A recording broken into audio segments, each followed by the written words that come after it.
Well, hello. I'll wait till some more people get on before I do the whole spiel. This is very, very hot. I'm so sorry. So sorry in advance. First and foremost, everybody here, can you hear me good before we really dive into things here?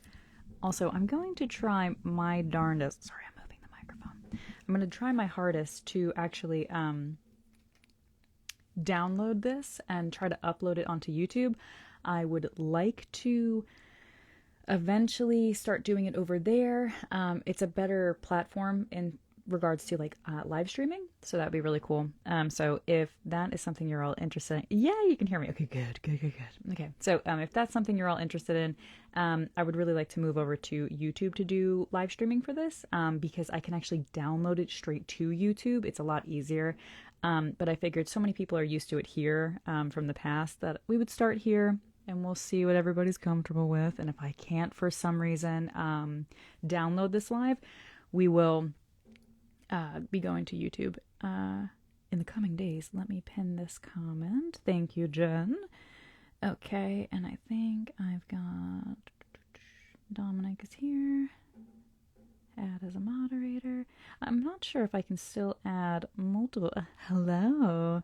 Oh my gosh. Abby, I miss you too, darling. Thank you so much. YouTube. Okay, perfect. All right, let's see. Add as a moderator. I can have multiple moderators. Perfect. Okay, there we go. All right, so, hello everyone. Welcome back to Vampire Book Club. It's been a little bit. We took a little bit of a hiatus, about a year, give or take. A lot of stuff has happened since then. Obviously, I am in a new place. Very exciting. Ideally, I would like to do this in with a cool backdrop and everything, but I just kind of wanted to dive in. I had said to myself, January 2025, we're doing Vampire Book Club again, and we're here. And so we're going to do it again. Hello, everyone. So I did put up a poll for anybody who didn't see the poll. Everybody voted for Dracula. It was almost unanimous. Listen, Interview with the Vampire was up there. Now I understand that when we finish this, you all do want to restart the Interview with the Vampire series. Totally fine with me. The Vampire Chronicles by Anne Rice, for anybody who has never read it before. There are a lot of books in it. Previously, when we read them, we did take breaks between the books. We read some other things. We did short stories. We did a bunch of things. So we may end up doing that again after Dracula. We'll do another poll just to see. So, hi, thanks. I'm so glad to be back. Yay! Okay, so I have, hang on, I have another one here. I have so many copies of Dracula. I was going to show you a couple of them before we start. Let's see, people are going to learn why Count Orlok had a mustache. People are going to learn why Count Orlok had a mustache in these live streams. Oh, perfect. I totally forgot about Discord. Good gracious. Maybe we'll start that up too again. Who knows? Maybe this is the year of action. But, so, previously when we read Dracula, I did read from an old copy, if you remember. That copy had many, many typos. My copy was printed in 1897. So... it was a little outdated. So I was going to show you a couple of the copies I have here, and I'll show you which one I'm going to actually read from.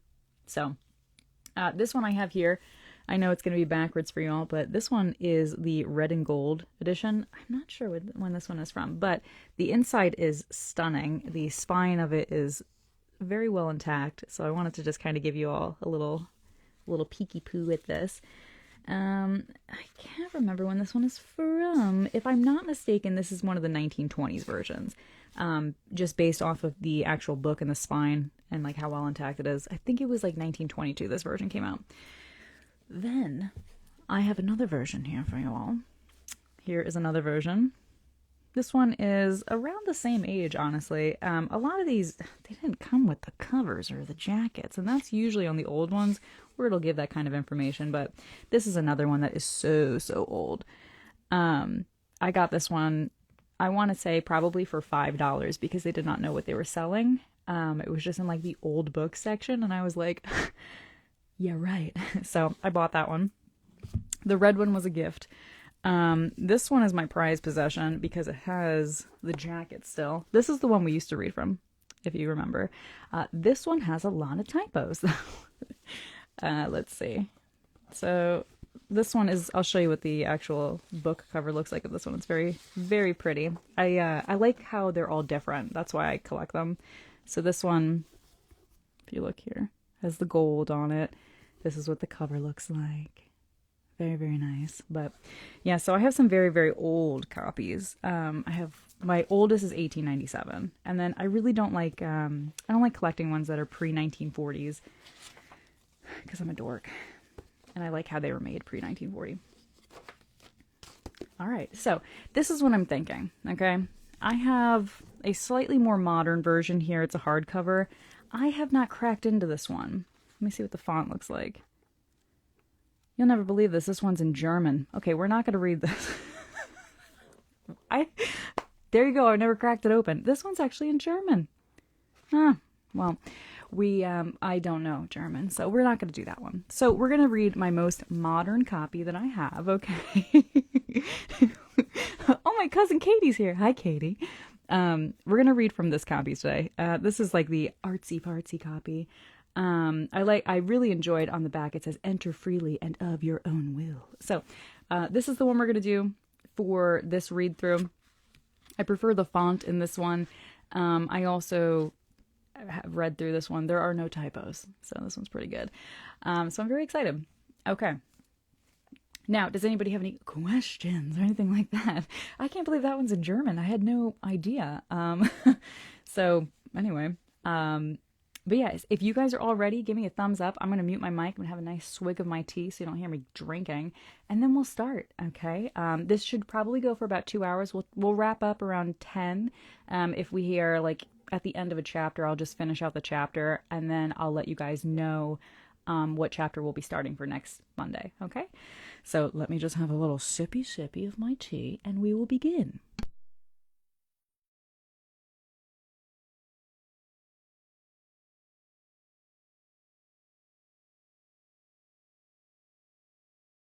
Alrighty. I saw some thumbs in the chat. Perfect. Okay, let me move this a little closer. All right. So, for those of you who have never... Oh, hello. Nice to see you from France. You're totally fine, darling. Okay. For some reason... Okay, I think Jen took over as the lead moderator because you got kicked off.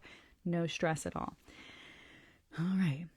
Real quick, did you see Nosferatu? I did see Nosferatu. I made a review of it. It's on here. It's also on YouTube if you want to watch it.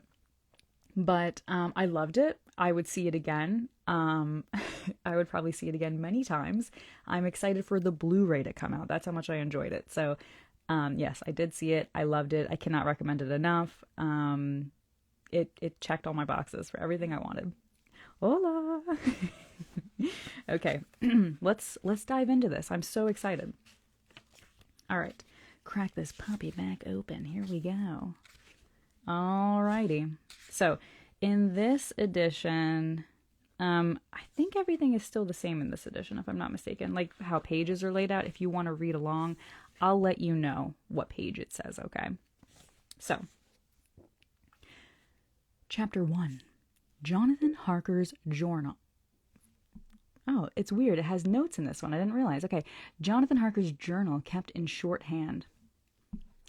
3rd of May, Bistritz. Left Munich at 8:35 p.m. on 1st May, arriving at Vienna early next morning. Should have arrived at 6:46, but train was an hour late. Budapest seems a wonderful place from the glimpse which I got of it from the train and the little I could walk through the streets. I feared to go very far from the station as we had arrived late and would start as near the correct time as possible. I love you too.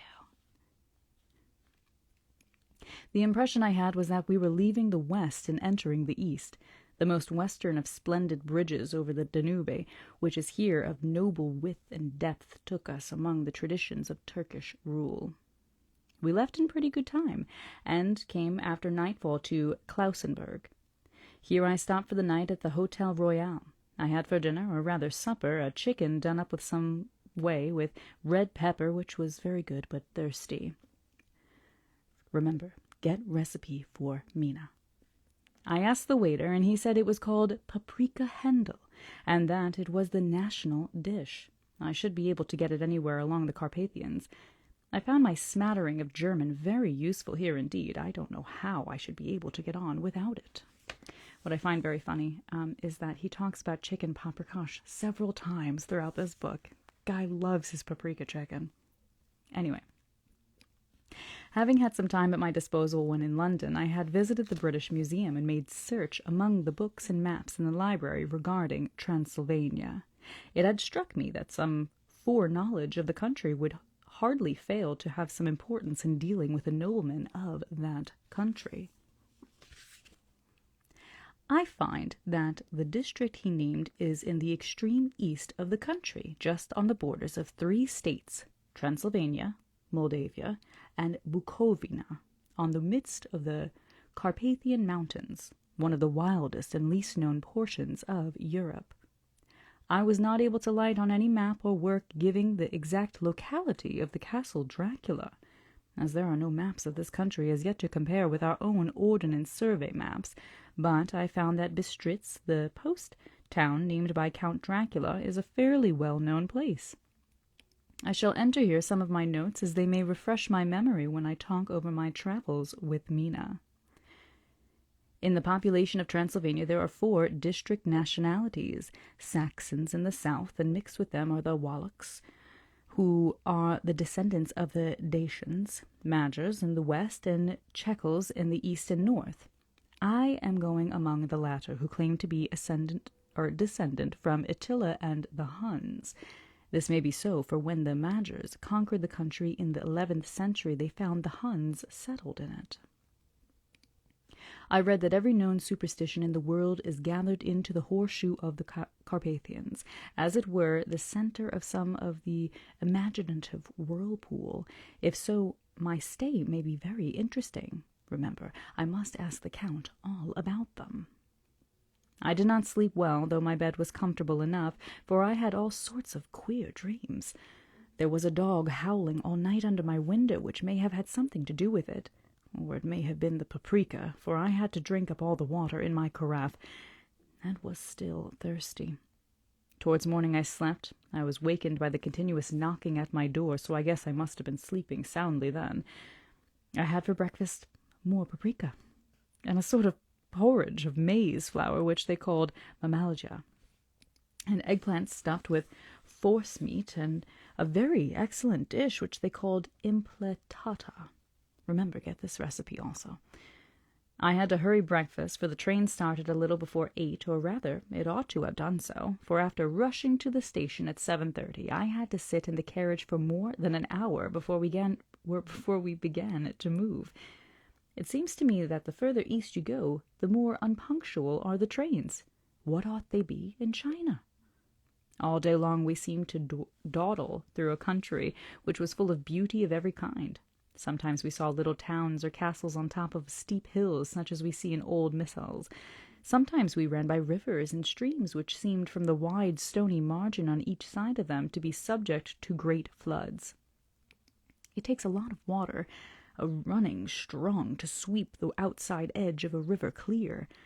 At every station there were groups of people, sometimes crowds, and in all sorts of attire. Some of them were just like the peasants at home, or those I saw coming through France and Germany, with short jackets and round hats and homemade trousers, but others were very picturesque. The women looked pretty, except when you got near them they were very clumsy about the waist. They had all full white sleeves of some kind or other, and most of them had big belts with a lot of strips of something fluttering from them, like the dresses in a ballet, but of course there were petticoats under them. The strangest figures we saw were the Slavics, who are more barbarian than the rest, with their big cowboy hats, great baggy dirt-white trousers, white linen shirts, and enormous heavy leather belts, nearly a foot wide, all studded over with brass nails. They wore high boots, with their trousers tucked into them, and had long black hair and heavy black mustaches, like Count Orlok. They are very picturesque, but do not look prepossessing.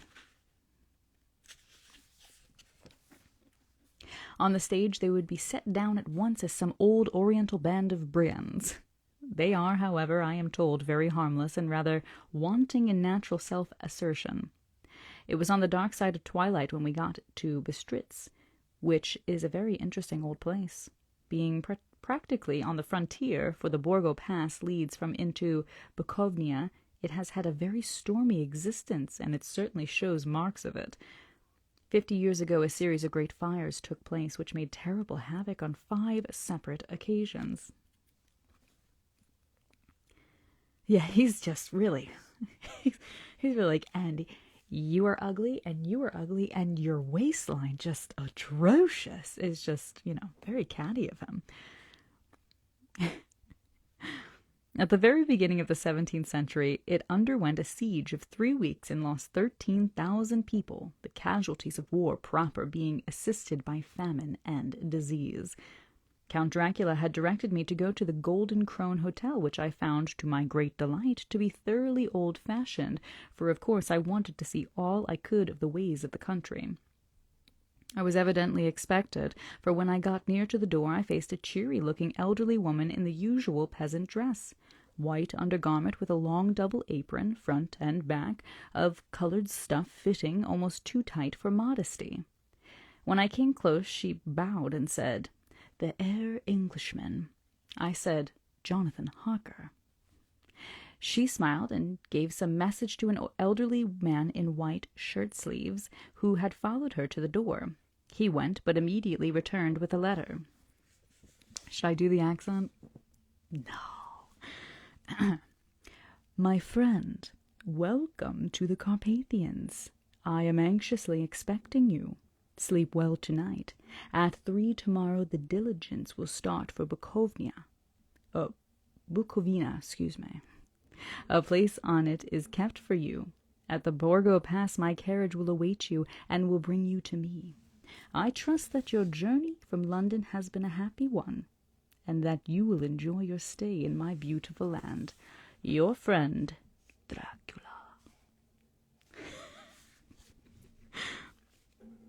4th May. I found that my landlord had got a letter from the Count directing him to secure the best place on the coach for me, but on making inquiries as to details he seemed somewhat reticent, and pretended that he could not understand my German. This could not be true, because up to then he had understood it perfectly. At least, he answered my questions exactly as if he did. He and his wife, the old lady who had received me, looked at each other in a frightened sort of way. He mumbled out that the money had been sent in a letter, and that was all he knew. When I asked him if he knew Count Dracula and could tell me anything of his castle, both he and his wife crossed themselves, and saying that they knew nothing at all, simply refused to speak any further. It was so near the time of starting that I had no time to ask anyone else, for it was all very mysterious and not by any means comforting. Just before I was leaving, the old lady came up to my room and said in a hysterical way, "Must you go? Oh, young Herr, must you go?" She was in such an excited state that she seemed to have lost her grip of what German she knew, and it mixed it all up with some other language which I did not know. I was just able to follow her by asking many questions. When I told her that I must go at once, and that I was engaged on important business, she asked again, "Do you know what day it is?" I answered that it was the 4th of May. She shook her head again, and she said, "Oh, yes, I know that, but do you know what day it is?" On my saying that I did not understand, she went on, "It is the eve of St. George's Day. Do you not know that tonight, when the clock strikes midnight, all the evil things in the world will have full sway? Do you know where you are going, what you are going to do?" She was in such evident distress that I tried to comfort her, but without effect. Finally she went down on her knees and implored me not to go, at least to wait a day or two before starting. It was all very ridiculous, but I did not feel comfortable. However, there was business to be done, and I could allow nothing to interfere with it. I therefore tried to raise her up, and said as gravely as I could that I thanked her, but my duty was imperative, and that I must go. She then rose and dried her eyes, and, taking a crucifix from her neck, offered it to me.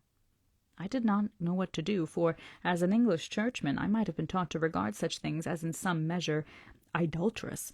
and yet it seems so ungracious to refuse an old lady so meaning so well and in such a state of mind. She saw, I suppose, the doubt in my face, for she put the rosary around my neck and said, "For your mother's sake," and went out of the room. I am writing up this part of the diary whilst I am waiting for the coach, which is, of course, late. And the crucifix is still around my neck. Whether it is the old lady's view or the many ghostly traditions of this place or the crucifix itself, I do not know. But I am not feeling nearly as easy in mind as usual. If this book should never reach Mina, before I do, let it bring my goodbye. Oh, here comes my coach. 5th of May. The castle. The grey of the morning had passed, and the sun is high over the distant horizon, which seems jagged, whether with trees or hills, I know not, for it is so far off that big things and little are mixed. I am not sleepy, and as I am not to be called till I awake, naturally I write till sleep comes. There are many odd things to put down, and lest who reads them may fancy that I dined too well before I left Bistritz, let me put down my dinner exactly. I dined on what they called robber steak, bits of bacon, onion, and beef seasoned with red pepper and strung on strings and roasted over the fire in the simple style of the London's cat meat. Gross. The wine was golden Midiache, which produces a queer sting on the tongue, which is, however, not disagreeable.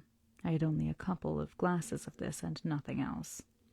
When I got on the coach, the driver had not taken his seat, and I saw him talking to the landlady. They were evidently talking of me, for every now and then they looked at me, and some of the people who were sitting on the bench outside the door, which they call by a name meaning wood-bearer, came and listened, and then looked at me, most of them pityingly. I could hear a lot of words, often repeated, queer words, for there were many nationalities in the crowd, so I quietly got my polyglot dictionary from my bag and looked them out. I must say they were not cheering for me, for amongst them were Ordog, Satan, Pokol, Hell, Stregoka, Witch, Vrolok, and Vlokslak, which mean the same thing, one being Slavic and the other Servian, for something that is either werewolf or vampire. I know. Remember, I must ask the Count about these superstitions. When we started, the crowd round the inn door, which had been by this time swelled to a considerable size, all made the sign of the cross and pointed 2 fingers towards me. With some difficulty I got a fellow passenger to tell me what they meant. He would not answer at first, but on learning that I was English, he explained that it was a charm or guard against the evil eye. It's like the Malocchio. This was not very pleasant for me, just starting for an unknown place to meet an unknown man. But everyone seemed so kind-hearted and so sorrowful and so sympathetic that I could not be touched. I shall never forget that last glimpse which I had of the inn-yard and its crowd of picturesque figures, all crossing themselves as they stood round the wide archway, with its background and rich foliage of oleander and orange trees in green tubs clustered in the centre of the yard. Then our driver, whose wide linen drawers covered the whole front of the box seat, Gotza, they call them, cracked his big whip over his 4 small horses, which ran abreast, and we set off on our journey. Hello and good evening. I soon lost sight and recollection of ghostly fears in the beauty of the scene as we drove along, although had I known the language, or rather languages, which my fellow passengers were speaking, I might not have been able— Pardon me, my foot kicked the phone.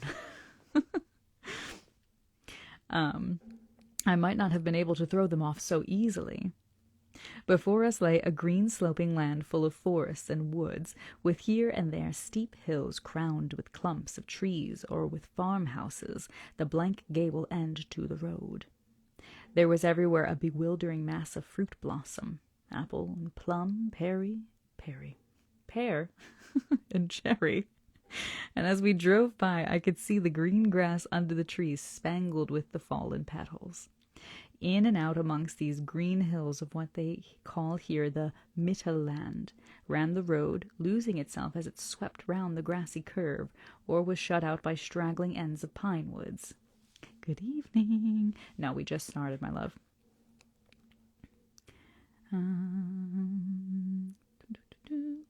which here and there ran down the hillsides like tongues of flame. The road was rugged, but still we seemed to fly over it with a feverish haste. I could not understand then what the haste meant, but the driver was evidently bent on losing no time in reaching Borgo Prund. I was told that this road is in summertime excellent, but that it had not been put in order after the winter snows. In this respect it is different from the general run of roads in the Carpathians, for it is an old tradition that they are not to be kept in too good order. Of old the Hospodars would not repair them, lest the Turks should think that they were preparing to bring in foreign troops, and so hasten the war which was always really at loading point. One moment, I'm just going to have a little sip of tea. Wet my beak. It's also very, very chilly here.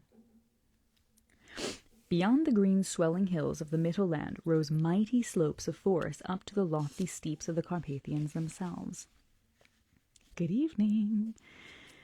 Right and left of us they towered, with the afternoon sun falling full upon them and bringing out all the glorious colors of this beautiful range. Deep blue and purple in the shadows of the peaks, green and brown where grass and rock mingled, and an endless perspective of jagged rock and pointed crags, till these were themselves lost in the distance, where the snowy peaks rose grandly.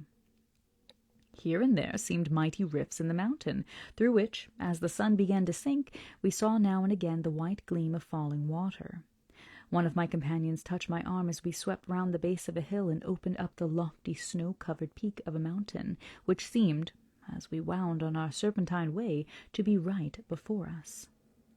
"Look, Istenschek, God's seat," as he crossed himself reverently. As we wound on our endless way and the sun sank lower and lower behind us, the shadows of the evening began to creep round us.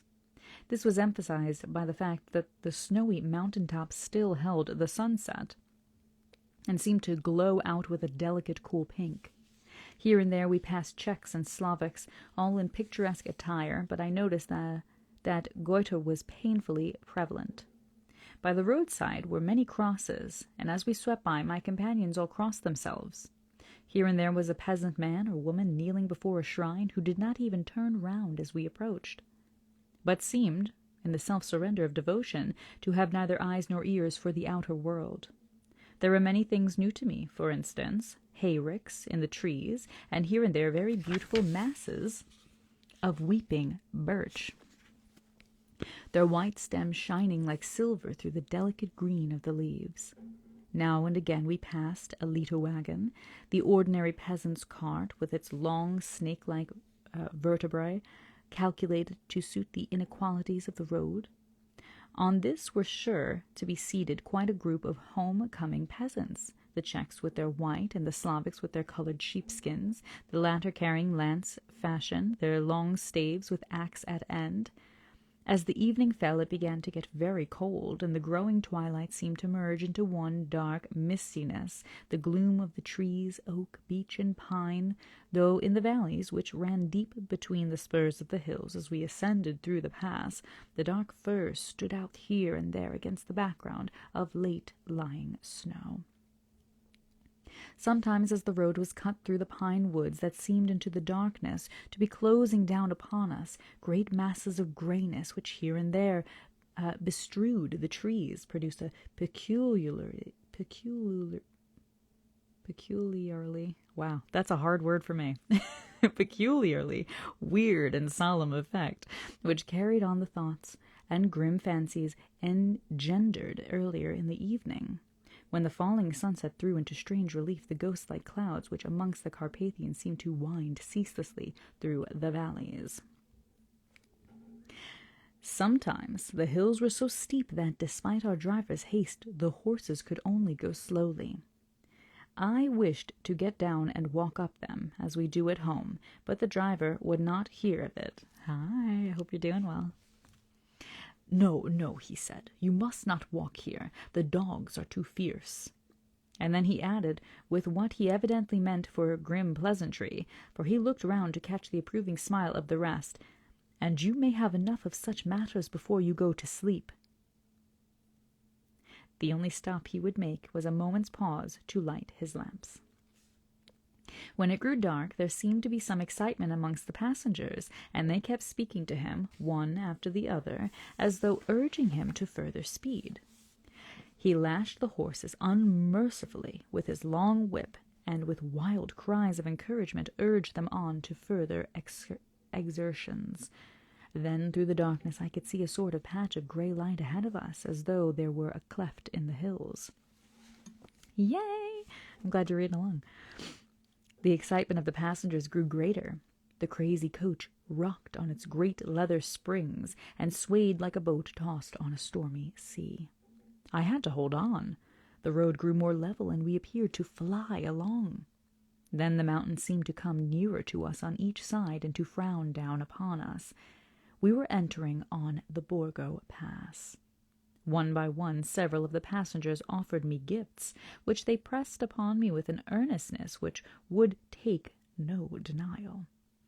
These were certainly of an odd and varied kind, but each was given in simple good faith with a kindly word and a blessing. And that same strange mixture of fear-meaning movements which I had seen outside the hotel at Bistritz, the sign of the cross and the guard against the evil eye.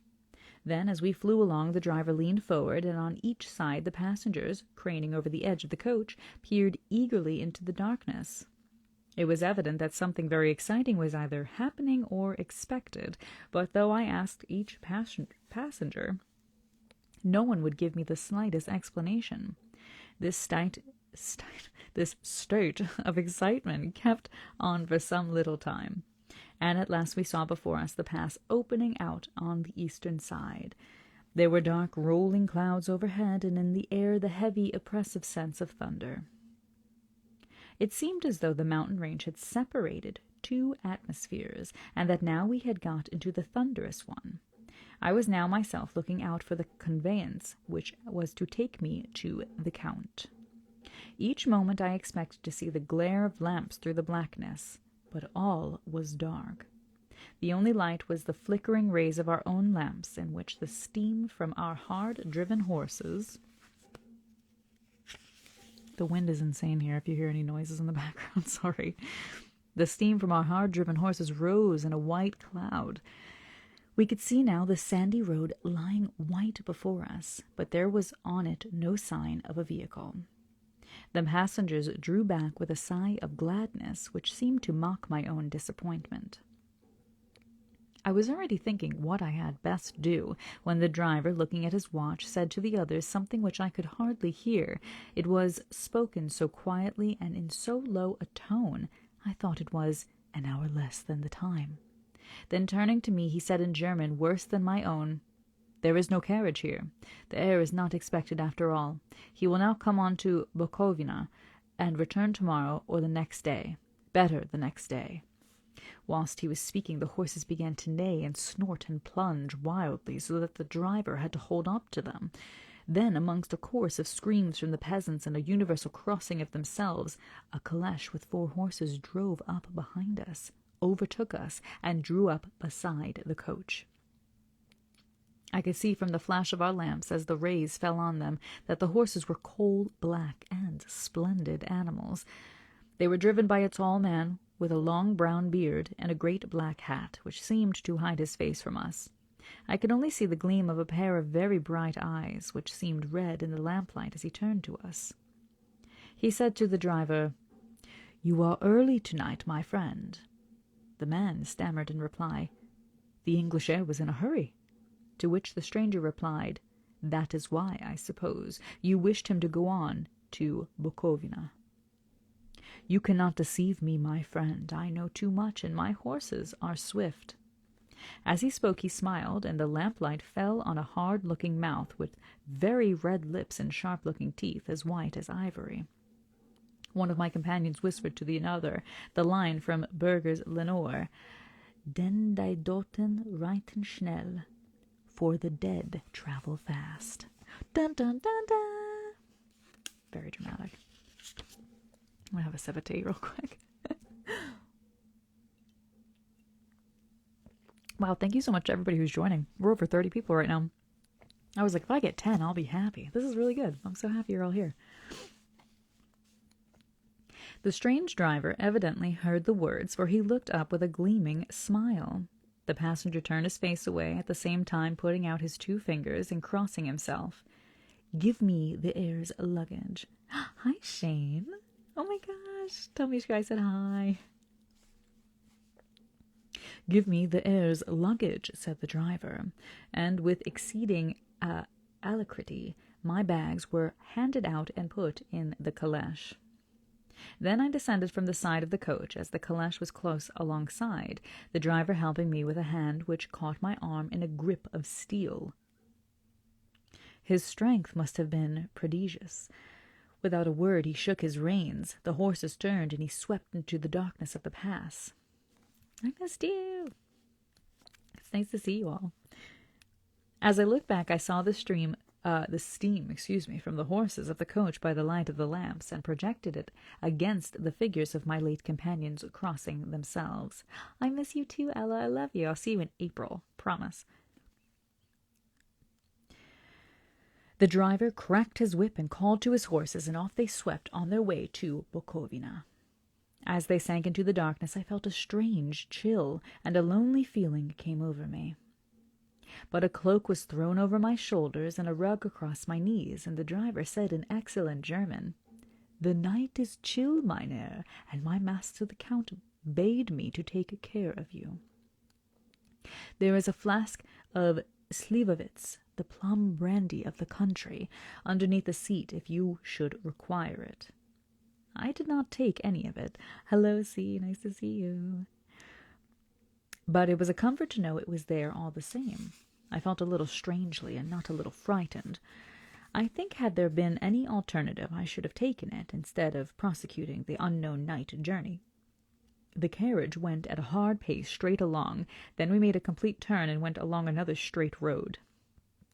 It seemed to me that we were simply going over and over the same ground again, and so I took note of some salient point, and it's good to see you too, found that this was so.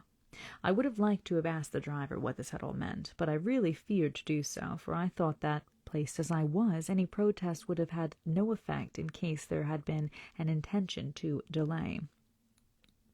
By and by, however, as I was curious to know how time was passing, I struck a match, and by its flame looked at my watch. It was within a few minutes of midnight. This gave me a sort of shock, for I suppose the general superstition about midnight was increased by my recent experiences. I waited with a sick feeling of suspense. Then a dog began to howl somewhere in a farmhouse far down the road, a long, agonized wailing, as if from fear. The sound was taken up by another dog, and then another, and another, till, borne on the wind which now sighed softly through the pass, a wild howling began, which seemed to come from all over the country, as far as the imagination could grasp it, though through the gloom of the night. At the first howl the horses began to strain and rear, but the driver spoke to them soothingly, and they quieted down, but shivered and sweated as though after a runaway from sudden fright.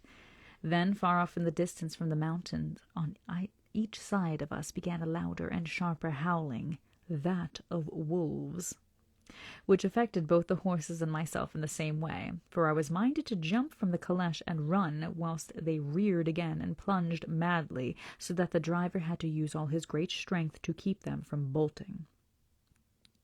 In a few minutes, however, my own ears got accustomed to the sound, and the horses so far became quiet that the driver was able to descend and to stand before them.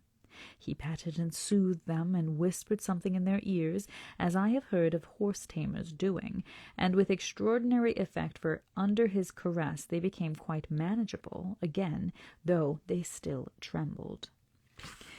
The driver again took his seat, and shaking his reins, started off at a great pace.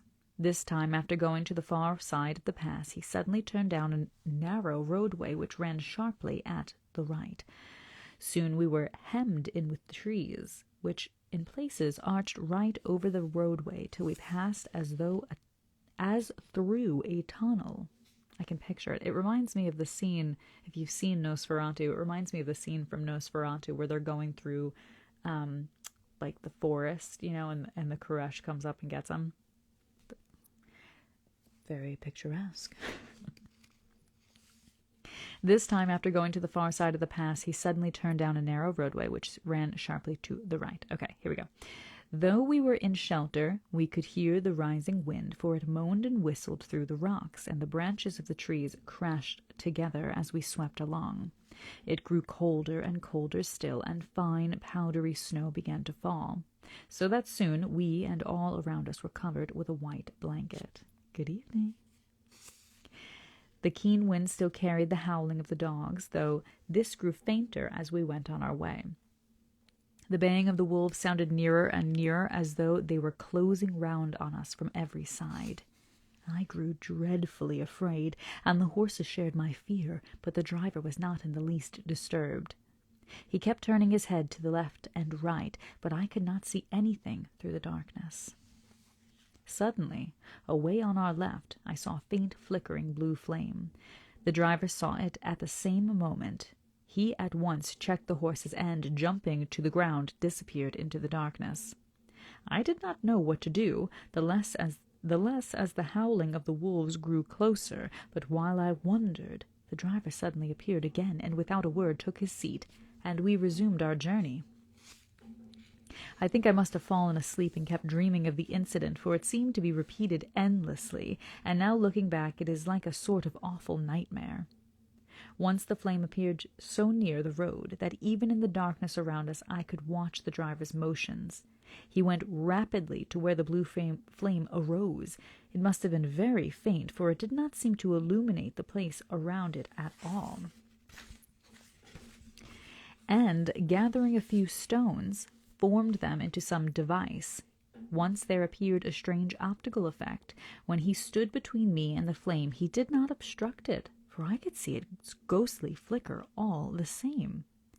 This startled me, but as the effect was only momentary, I took it that my eyes deceived me straining through the darkness. Then for a time there were no blue flames, and we sped onwards through the gloom with the howling of the wolves around us, as though they were following in a moving circle. I agree. This is a very odd and interesting part of the folklore that he brings into this.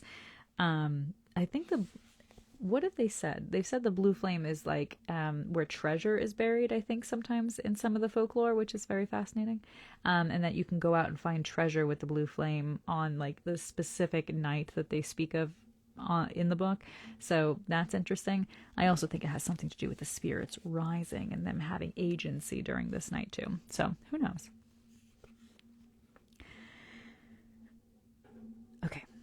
At last there came a time when the driver went further afield than he had yet gone, and during his absence the horses began to tremble worse than ever, and to snort and scream with fright.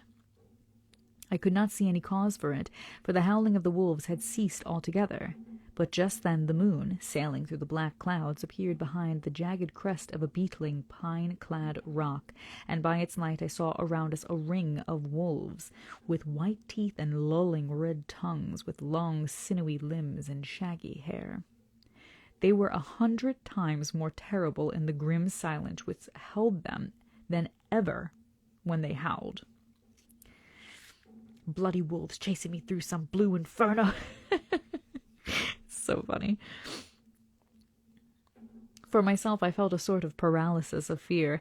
It is only when a man feels himself face to face with such horrors that he can understand their true import.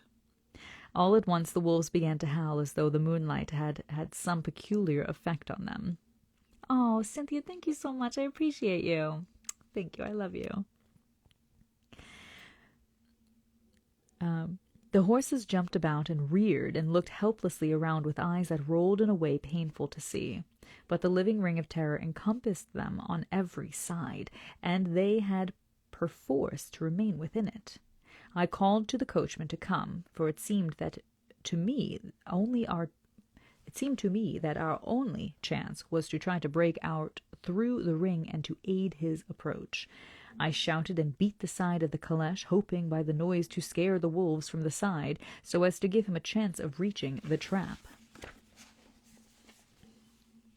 How he came there, I know not, but I heard his voice raised in a tone of imperious command, and looking towards the sound, saw him stand in the roadway.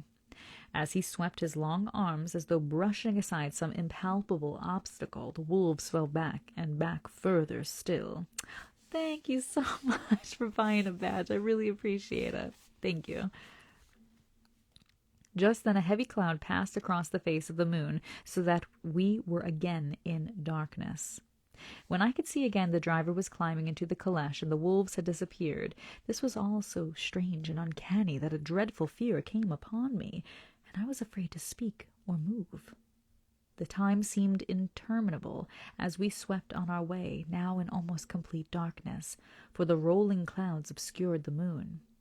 We kept on ascending, with occasional periods of quick descent, but in the main always ascending. Suddenly, I became conscious of the fact that the driver was in the act of pulling up the horses in the courtyard of a vast, ruined castle, from whose tall black windows came no ray of light, and whose broken battlements showed a jagged line against the moonlit sky. That's the end of chapter 1. All right, we're going to start chapter 2 here quickly. I'm just going to have some tea real quick. Oh, wait, for anybody who hadn't seen my teacup, I thought it was fitting. What do you think? Very, very cute. I'm having black tea today. I considered having Assam, but I decided on black tea. I figured that was like a good English breakfast tea. So. He's very, very cute. It's my son. All right. So the pages are a little weird if you're reading along. It is chapter 2. Hello, Raven from Costa Rica. Thanks for joining. All right, here we go. 5th of May. I must have been asleep, for certainly if I had been fully awake, I must have noticed the approach of such a remarkable place. In the gloom the courtyard looked of considerable size, and as several dark ways led from it under great round arches, it perhaps seemed bigger than it really is. I have not yet been able to see it by daylight. Yes, you're so fine. I will see you next week. Thank you for joining, Kayla. I appreciate you. When the caleche stopped, the driver jumped down and held out his hand to assist me to alight. Again, I could not but notice his prodigious strength. Thanks for being here. His hand actually seemed like a steel vice that could have crushed mine if he had chosen. Then he took my traps and placed them on the ground beside me as I stood close to a great door. Old and studded with large iron nails and set in a projecting doorway of massive stone. I could see even in the dim light that the stone was massively carved, but that the carving had been much worn by time and weather. As I stood, the driver jumped again into his seat and shook the reins. The horses started forward, and trap and all disappeared down one of the dark openings. I stood in silence where I was, for I did not know what to do. What do you do in that situation? I don't know. Of bell or knocker there was no sign. Through these frowning walls and dark window openings it was not likely that my voice could penetrate. The time I waited seemed endless, and I felt doubts and fears crowding upon me. What sort of place had I come to, and among what kind of people? What sort of grim adventure was it on which I had embarked? Was this a customary incident in the life of a solicitor's clerk sent out to explain the purchase of a London estate to a foreigner? Solicitor's clerk! Mina would not like that. Solicitor. For just before leaving London I got word that my examination was successful, and I am now a full-blown solicitor. I began to rub my eyes and pinch myself to see if I were awake. It all seemed like a horrible nightmare to me, and I expected that I should suddenly awake and find myself at home with the dawn struggling in through the windows, as I had now and again felt in the morning after a day of overwork. But my flesh answered the pinching test, and my eyes were not to be deceived. I was indeed awake and among the Carpathians. All I could do now was to be patient and to wait by coming of the morning. He's very dramatic, isn't he? Just as I had come to this conclusion, I heard a heavy step approaching behind the great door, and saw through the chinks the gleam of coming light. Then there was the sound of rattling chains and the clanking of massive bolts drawn back. A key was turned with the loud grating noise of long disuse, and the great door swung back. Within stood a tall old man, clean-shaven, save for a long white mustache, and clad in black from head to foot, without a single speck of color about him anywhere. He held in his hand an antique silver lamp, in which the flame burned without chimney or globe of any kind, throwing long quivering shadows as it flickered in the draught of the open door. The old man motioned me in with his right hand with a courtly gesture, saying in excellent English but with strange intonation, "Welcome to my house. Enter freely and of your own free will." He made no motion of stepping to meet me, but stood like a statue, as though his gesture of welcome had fixed him into stone. The instant, however, that I stepped over the threshold, he moved impulsively forward, and holding out his hand, grasped mine with a strength which made me wince, an effect which was not lessened by the fact that it seemed cold as ice, more like the hand of a dead man than a living man. Again he said, "Welcome to my house. Come freely, go safely, and leave something of the happiness you bring." The strength of the handshake was so much akin to that which I had noticed in the driver, whose face I had not seen, that for a moment I doubted if it were not the same person to whom I was speaking.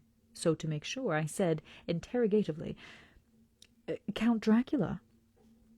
He bowed in a courtly way as he replied, "I am Dracula, and I bid you welcome, Mr. Harker, to my house. Come in. The night air is chill, and you must need to eat and rest."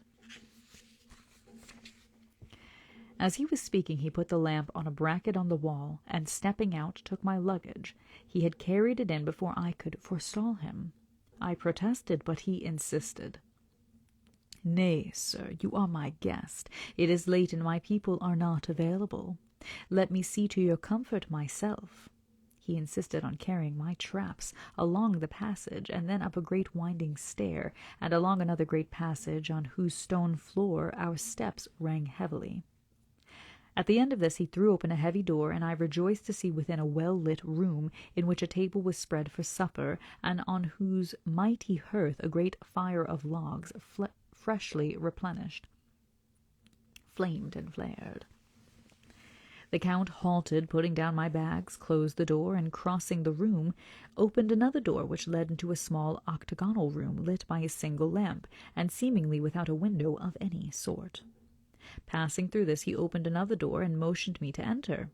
It was a welcome sight, for here was a great bedroom, well lighted, and warmed with another log fire, also added to but lately, for the top logs were fresh, which sent a hollow roar up the wide chimney. The Count himself left my luggage inside and withdrew, saying before he closed the door, "You will need after your journey to refresh yourself by making your toilet. I trust you will find all you wish. When you are ready, come into the other room where you will find your supper prepared." The light and warmth and the Count's courteous welcome seemed to have dissipated all my doubts and fears. Really? Having then reached my normal state, I discovered that I was half famished with hunger, so making a hasty toilet, I went into the other room. That one got me last time that we did this too. So making a hasty toilet, I went into the other room. I found supper already laid out. My host, who stood on one side of the great fireplace, leaning against the stonework, made a graceful wave of his hand at the table, and said, "I pray you be seated and sup how you please. You will, I trust, excuse me that I do not join you, but I have dined already, and I do not sup. I do not sup, for I have dined already." I think I'm going to start using that. I handed to him the sealed letter which Mr. Hawkins had entrusted to me. He opened it, and read it gravely. Then, with a charming smile, he handed it to me to read. One passage of it, at least, gave me a thrill of pleasure. I must regret that an attack of gout, from which malady I am a constant sufferer, forbids absolutely any travelling on my part for some time to come, but I am happy to say I can send a sufficient substitute, one in whom I have every possible confidence. He is a young man full of energy and talent in his own way, and of a very faithful— I have already dined, yes, I have already supped. He is a young man full of energy and talent in his own way, and of a very faithful disposition. He is discreet and silent, and has grown into manhood in my service. He shall be ready to attend on you when you will during his stay. Yeah, gout, the king's malady, and shall take your instructions in all that matters. You ever think about how Dracula had to have cooked all that himself and had it? You know what? That's a wonderful point. Is Dracula a chef? I'm very impressed. I didn't realize he had skills in the kitchen. Somebody has to write a spin-off immediately. I don't think I've ever considered that. I guess maybe I had thought, well, I don't know if it was still hot. How did he know it was going to be there? How is the food still hot and fresh?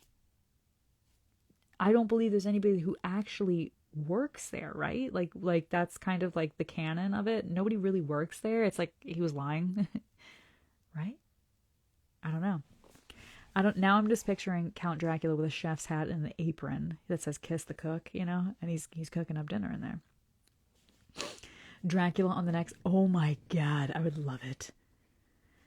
Solomon Oh, you know what? What an excellent point. We could dive into this eventually, but there is a school that allegedly is in that area. It's a magic school of this part of the world. And there is like kitchen spells, cooking spells that you can do to prepare a feast. So who knows? Maybe he used magic. I don't know. Too bad it wasn't chicken paprikash, you know what I mean? Yeah, Chef Dracula, canon. Canon in my eyes.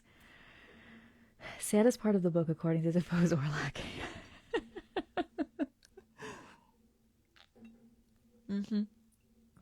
Yeah, so Chef Dracula is now a thing.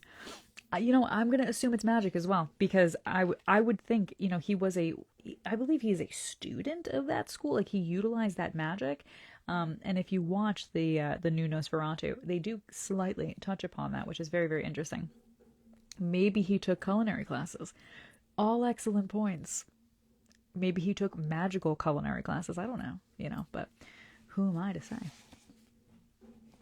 I'm just going to picture him in the chef's hat from now on, with an apron.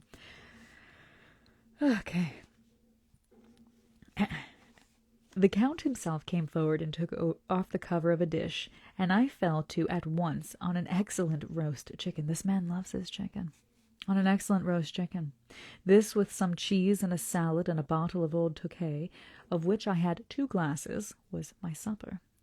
Thank you so much, Cat Ravina Vag. I really appreciate you. I love you. During the time I was eating it, the Count asked me many questions as to my journey, and I told him by degrees all I had experienced. By this time I had finished my supper, and by my host's desire had drawn up a chair by the fire and begun to smoke a cigar, which he offered me, at the same time excusing himself that he did not smoke. I had now an opportunity of observing him, and found him of a very marked physiognomy, like marked appearance. He's a very strange appearance. His face was a very strong, aquiline, with high bridge of the thin nose and peculiarly arched nostrils, with lofty domed forehead and hair growing scantily round the temples, but profusely elsewhere. His eyebrows were very massive, almost meeting over the nose, and with bushy hair that seemed to curl in its own profusion. The mouth, so far as I could see it under the heavy mustache, was fixed and rather cruel-looking, with peculiarly sharp white teeth that protruded over the lips, whose remarkable ruddiness showed astonishing vitality in a man of his years. I think he's in love. For the rest, his ears were pale, and at the tops extremely pointed. The chin was broad and strong, and the cheeks firm, though thin. The general effect was one of extraordinary pallor. Hitherto I noticed that the backs of his hands, as they lay on his knees in the firelight, and they had seemed rather white and fine, but seeing them now close to me, I could not but notice that they were rather coarse, broad with squat fingers. Strange to say, there were hairs in the centre of the palm. The nails were long and fine and cut to a sharp point. As the Count leaned over me and his hands touched me, I could not repress a shudder.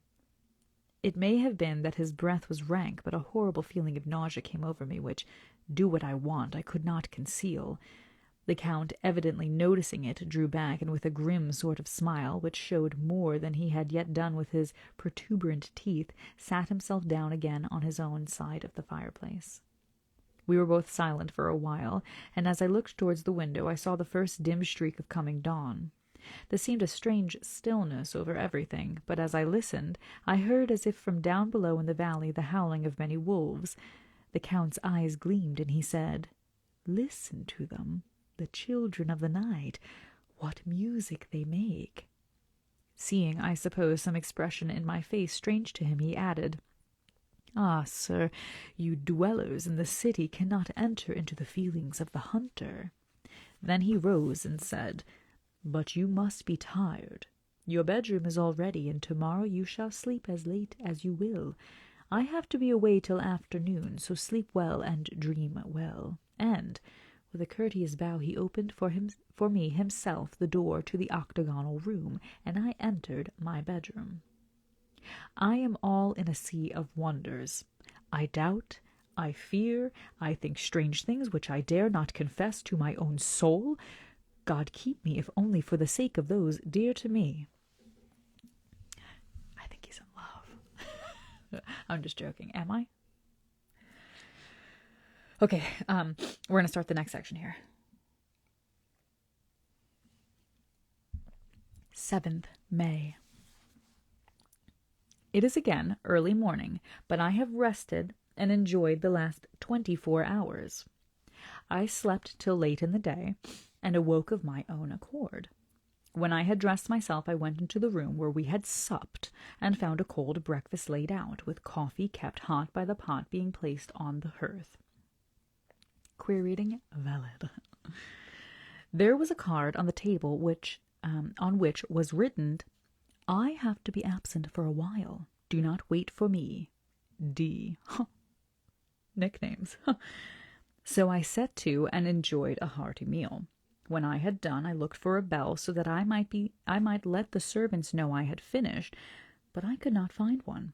There are certainly odd deficiencies in the house, considering the extraordinary evidences of wealth which are around me. The table service is of gold, and so beautifully wrought that it must have been of immense value. The curtains and upholstery of the chairs and sofas and the hangings of my bed are of the costliest and most beautiful fabrics, and must have been of fabulous value when they were made, for they are centuries old, though in excellent order. I saw something like them in the Hampton Court. I don't know why my brain was like, the Hampton Inn. I was like, the Hampton Inn? But they were worn and frayed and moth-eaten. But still, in none of the rooms... Oh my God, I'm so sorry. My hair is getting staticky. Sorry, I'm wearing fake velvet. It's very, very static-inducing. But still, in none of the rooms is there a mirror. There is not even a toilet glass on my table, and I had to get the little shaving glass from my bag before I could either shave or brush my hair. Thank you so much. I had not yet seen a servant anywhere or heard a sound near the castle, except the howling of the wolves. When I had finished my meal, I do not know whether to call it breakfast or dinner, for it was between 5 and 6 o'clock when I had it. I looked about for something to read, for I did not like to go about the castle until I had asked the Count's permission. There was absolutely nothing in the room, book, newspaper, or even writing materials, so I opened another door in the room and found a sort of library. The door opposite mine I tried, but found locked.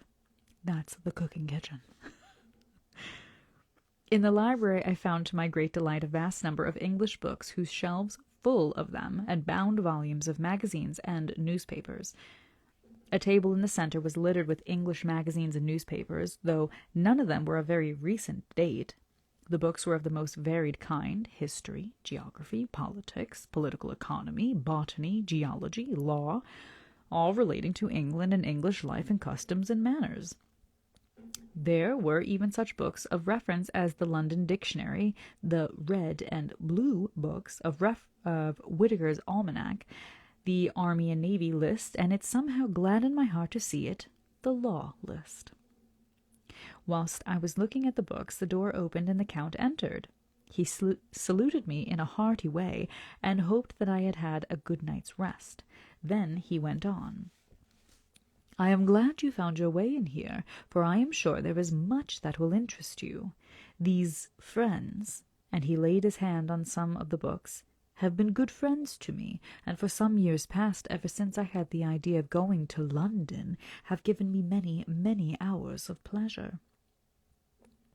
Through them I have come to know your great England, and to know her is to love her, and I long to go through the crowded streets of your mighty London, to be in the midst of the whirl and rush of humanity, to share its life, its change, its death, and all that makes it what it is. But alas, as yet I only know your tongue through books. To you, my friend, I know it to speak." "But, Count," I said, "you know and speak English thoroughly." He bowed gravely. "I thank you, my friend, for you are all too flattering estimate, but yet I fear that I am but a little way on the road I would travel. True, I know the grammar and the words, but yet I know not how to speak them." "Indeed," I said, "you speak excellently." "Not so," he answered. "Well, I know that, did I move and speak in your London, none there are who would not know me for a stranger. That is not enough for me. Here I am a noble, I am a boyar, the common people know me, and I am master. But a stranger in a strange land, he is no one. Men know him not, and to know not is to care for naught. I am content if I am like the rest, so that no man stops if he sees me, or pauses in his speaking if he hears my words, to say, 'Ha, ha, a stranger!' I have been so long master that I would be master still, or at least that none other should be master of me. You come to me not alone as agent of my friend Peter Hawkins of Exeter, to tell me all about my new estate in London. You shall, I trust, rest here with me a while, so that by our talking I may learn the English intonation. And I would that you tell me when I make error, even of the smallest, in my speaking. I am sorry that I had to be away so long today, but you will, I know, forgive one who has so many important affairs in hand." Of course I said all I could about being willing, and asked if I might come into the room when I close. He answered, "Yes, certainly." And added, "You may go anywhere you wish in this castle, except where the doors are locked, where of course you will not wish to go." "I love you. Be careful. You better be careful driving." "Okay, I'll call you after this." I love you so much. There is reason that all things are as they are, and did you see with my eyes and know with my knowledge, you would perhaps better understand. I said I was sure of this, and then he went on.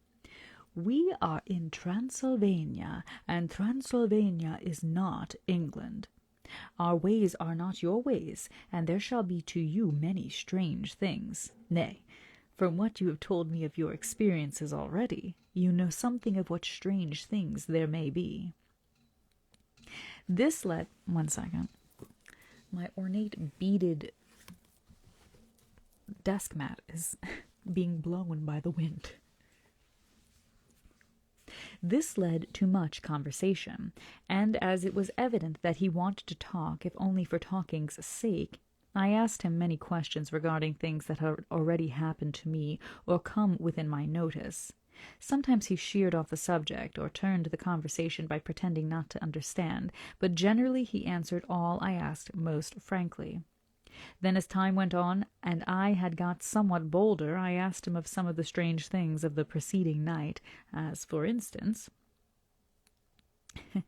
hit them with the car.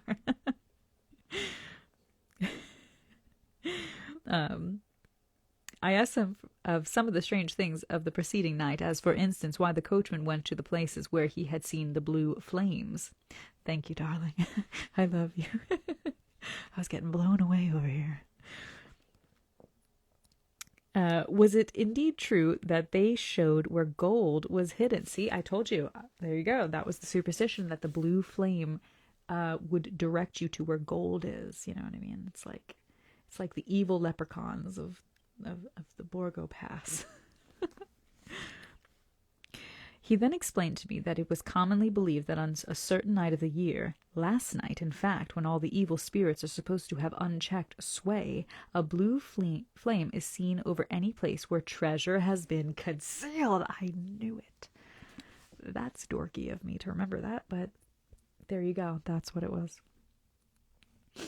That treasure has been hidden, he went on, in the region through which you came last night. There can be but little doubt, for it was the ground fought over for centuries by the Wallachian, the Saxon, and the Turk. Why, there is hardly a foot of soil in all the region that has not been enriched by the blood of men, patriots, and invaders. In old days there were stirring times when the Austrian and the Hungarian came up in hordes, and the patriots went out to meet them, men and women, the aged and the children too, and waited their coming on the rocks above the passes, that they might sweep destruction on them with their artificial avalanches. When the invader was triumphant, he found but little, for whatever there was had been sheltered in with friendly soil. But how? I said. Can it have remained so long undiscovered, when there is sure index to it if men will but take the trouble to look? The Count smiled, and his lips ran back over his gums. The long, sharp, canine teeth showed out strangely. He answered, "Because your peasant is at heart a coward and a fool. Those flames only appear on one night, and on that night no man of this land will, if he can help it, stir without his doors. And, dear sir, even if he did, he would not know what to do.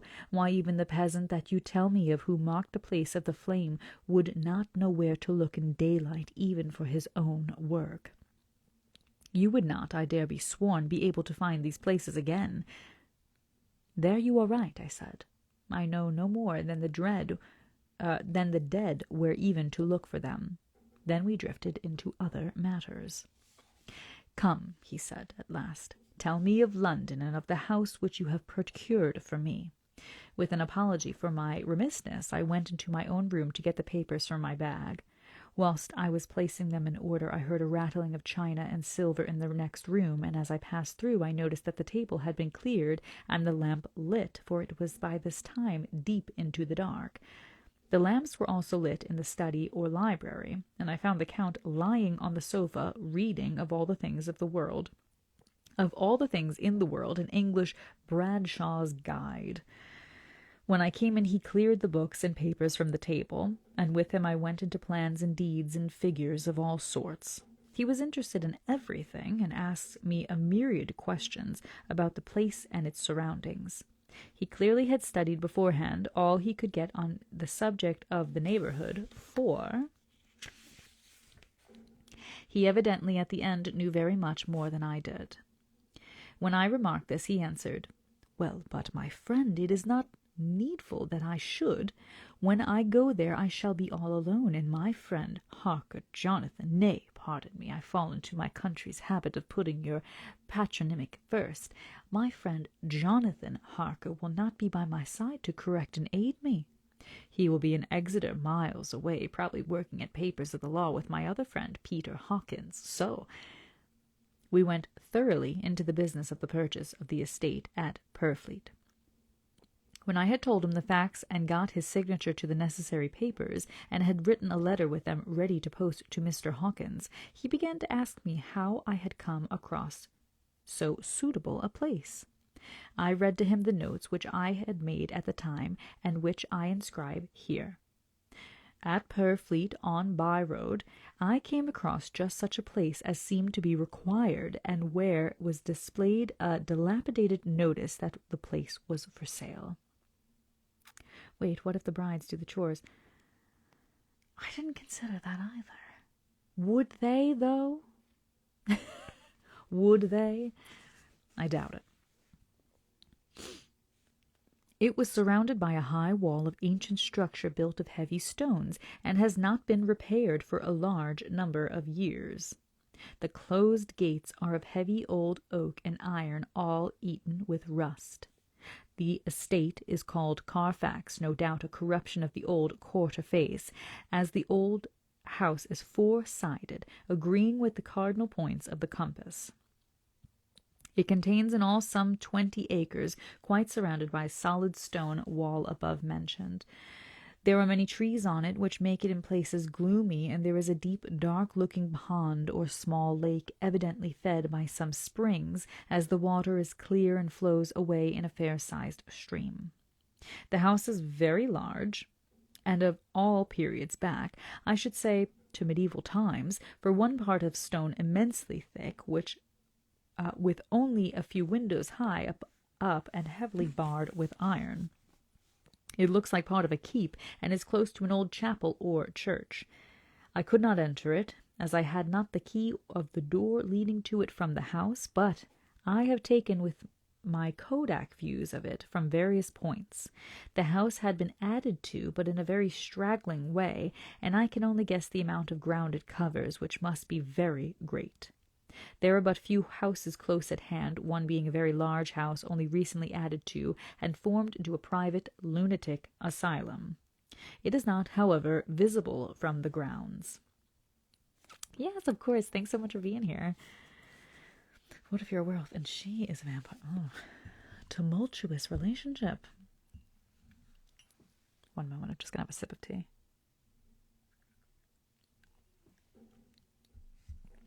Perfect. When I had finished, he said, I am glad that it is old and big. I myself am of an old family, and to live in a new house would kill me. A house cannot be made habitable in a day, and after all, how few days go to make up a century. I rejoice also that there is a chapel of old times. We Transylvanian nobles love not to think that our bones may lie amongst the common dead. I seek not gaiety nor mirth, not the bright voluptuousness of much sunshine and sparkling waters, which please the young and gay. I love sunshine and sparkliness. I am no longer young, and my heart, through weary years of mourning over the dead, is not attuned to mirth. Moreover, the walls of my castle are broken. The shadows are many, and the wind breathes cold through the broken battlements and casements. I love the shade and the shadow, and would be alone with my thoughts when I may. This sounds very dreamy, his house. Just, all shadows and gloomy. It sounds great. Somehow, his words and his look did not seem to accord, or else it was that his cast of face made his smile look malignant and saturnine. Presently, with an excuse, he left me, asking me to pull my papers together. He was some little time away, and I began to look at some of the books around me. I also love that quote too. One was an atlas, which I found open naturally to England, as if the map had been much used. On looking at it, I found in certain places little rings marked, and on examining these, I noticed that one was near London on the east side, manifestly where his new estate was situated. The other two were Exeter and Whitby on the Yorkshire coast. The Yorkshire coast. It was the better part of an hour when the Count returned. "Aha," he said, "still at your books? Good. But you must not work always. Come, I am informed that your supper is ready." I'm telling you, that man went out into that kitchen and he just used... I gotta look up what the actual word is for, kitchen magic. There must be an old term for it, but he must use magic, conjuration of food, in the kitchen to make this, because how else would this happen? I don't think there's no way he had people cooking in there, right? I can't imagine that would be so. I don't think in any of the iterations of this, or in films, I don't think he ever had like butlers or maids or anything. It must be him. Fascinating. He made chicken paprikash under the blue flame light. Okay. Oh, it took him an hour. Yeah, I think he cooked. I don't think it was magic. I think he cooked it. I don't know. All right, let's see. He took my arm and we went into the next room, where I found an excellent supper ready on the table. The Count again excused himself as he had dined out on his being away from home. Yeah, right. But he sat on the previous night. He sat as on the previous night, and chatted whilst I ate. After supper I smoked, as on the last evening, and the Count stayed with me, chatting and asking questions on every conceivable subject, hour after hour. That's what I'm thinking too. The brides, there's no way those brides were cooking. They are lounging and enjoying their lavish life. That's what they're doing. They are not cooking in a kitchen. I felt that it was getting very late indeed, but I did not say anything, for I felt under obligation to meet my host's wishes in every way. I was not sleepy, as long sleep yesterday had fortified me, but I could not help experiencing that chill which comes over one at the coming of the dawn, which is like, in its way, the turn of the tide. They say that people who are near death die generally at the change to the dawn, or at the turn of the tide. Anyone who has when tired and tied as this is weird the way this is written. Anyone who has, when tired and tied as it were to his post, experienced this change in the atmosphere can well believe. I see. Okay. I see what he's saying. Can well believe it. All at once we heard the crow of the cock coming up with a preternatural shrillness through the clear morning air. Count Dracula, jumping to his feet, said, "Why, there is the morning again! How remiss I am to let you stay up for so long. You must make your conversation regarding my dear new country of England less interesting, so that I may not forget how time flies by us." And with a courtly bow he quickly left me. I went into my room and drew the curtains, but there was little to no notice. My window opened into the courtyard. All I could see was the warm grey of quickening sky, so I pulled the curtains again, and have written of this day. 8th May. I began to fear as I wrote in this book that I was getting too diffuse, but now I am glad that I went into detail from the first. For there is something so strange about this place and all in it that I cannot but feel uneasy. I wish I were safe out of it, or that I had never come. It may be that this strange night existence is telling on me, but would that were all. If there were anyone to talk to, I could bear it, but there is no one. I have only the Count to speak with, and he, I fear. I am myself the only living soul within the place. Let me be prosaic so far as facts can be. It will help me to bear up, and imagination must not riot within me. If it does, I am lost. Let me say at once how I stand or seem to. I only slept a few hours when I went to bed, and feeling that I could not sleep any more, got up. I had hung my shaving glass by the window and was just beginning to shave. Suddenly I felt a hand on my shoulder and heard the Count's voice saying to me, "Good morning." Terrifying. I started, for it amazed me that I had not seen him, since the reflection of the glass covered the whole room behind me. In starting, I had cut myself slightly, but did not notice it at the moment. Having answered the Count's salutation, I turned to the glass again to see how I had been mistaken. This time there could be no error, for the man was close to me, and I could see him over my shoulder, but there was no reflection of him in the mirror. The whole room behind me was displayed, but there was no sign of a man in it, except for myself. This was startling, and, coming on the top of so many strange things, was beginning to increase that vague feeling of uneasiness which I always have when the Count is near. But at the instant I saw that the cut had bled a little, and the blood was trickling over my chin, I laid down the razor, turning as I did so half round to look for some sticking plaster.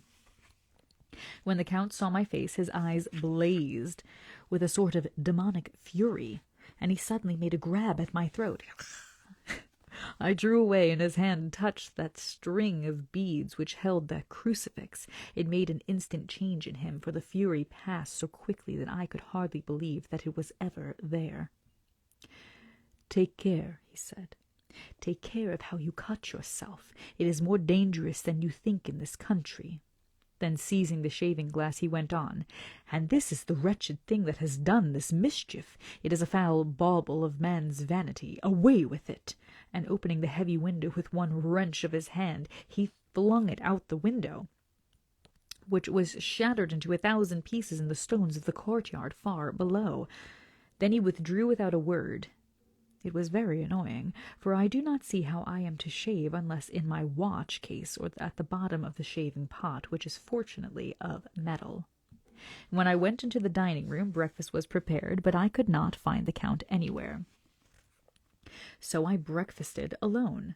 It is strange that as yet I have not seen the Count eat or drink. He must be a very peculiar man. After breakfast I did a little exploring in the castle. I went out on the stairs and found a room looking towards the south. The view was magnificent, and from where I stood there was every opportunity of seeing it. The castle is on the very edge of a terrific precipice. What a great word. A stone falling from the window would fall 1,000 feet without touching anything. As far as the eye can reach is a sea of green tree-tops, with occasionally a deep rift where there is a chasm. Here and there are silver threads where the rivers wind in deep gorges through the forests. But I am not in heart to describe beauty, for when I had seen the view I explored further. Doors, doors, doors everywhere, and all locked and bolted. In no place save from the windows in the castle walls is there an available exit. The castle is a veritable prison, and I am a prisoner. Dun, dun, dun, dun. Okay, we're going to start chapter 3. Hopefully, we should be able to finish 3. It would be great if we could finish 4, too, but we're going to start chapter 3 here in just a moment.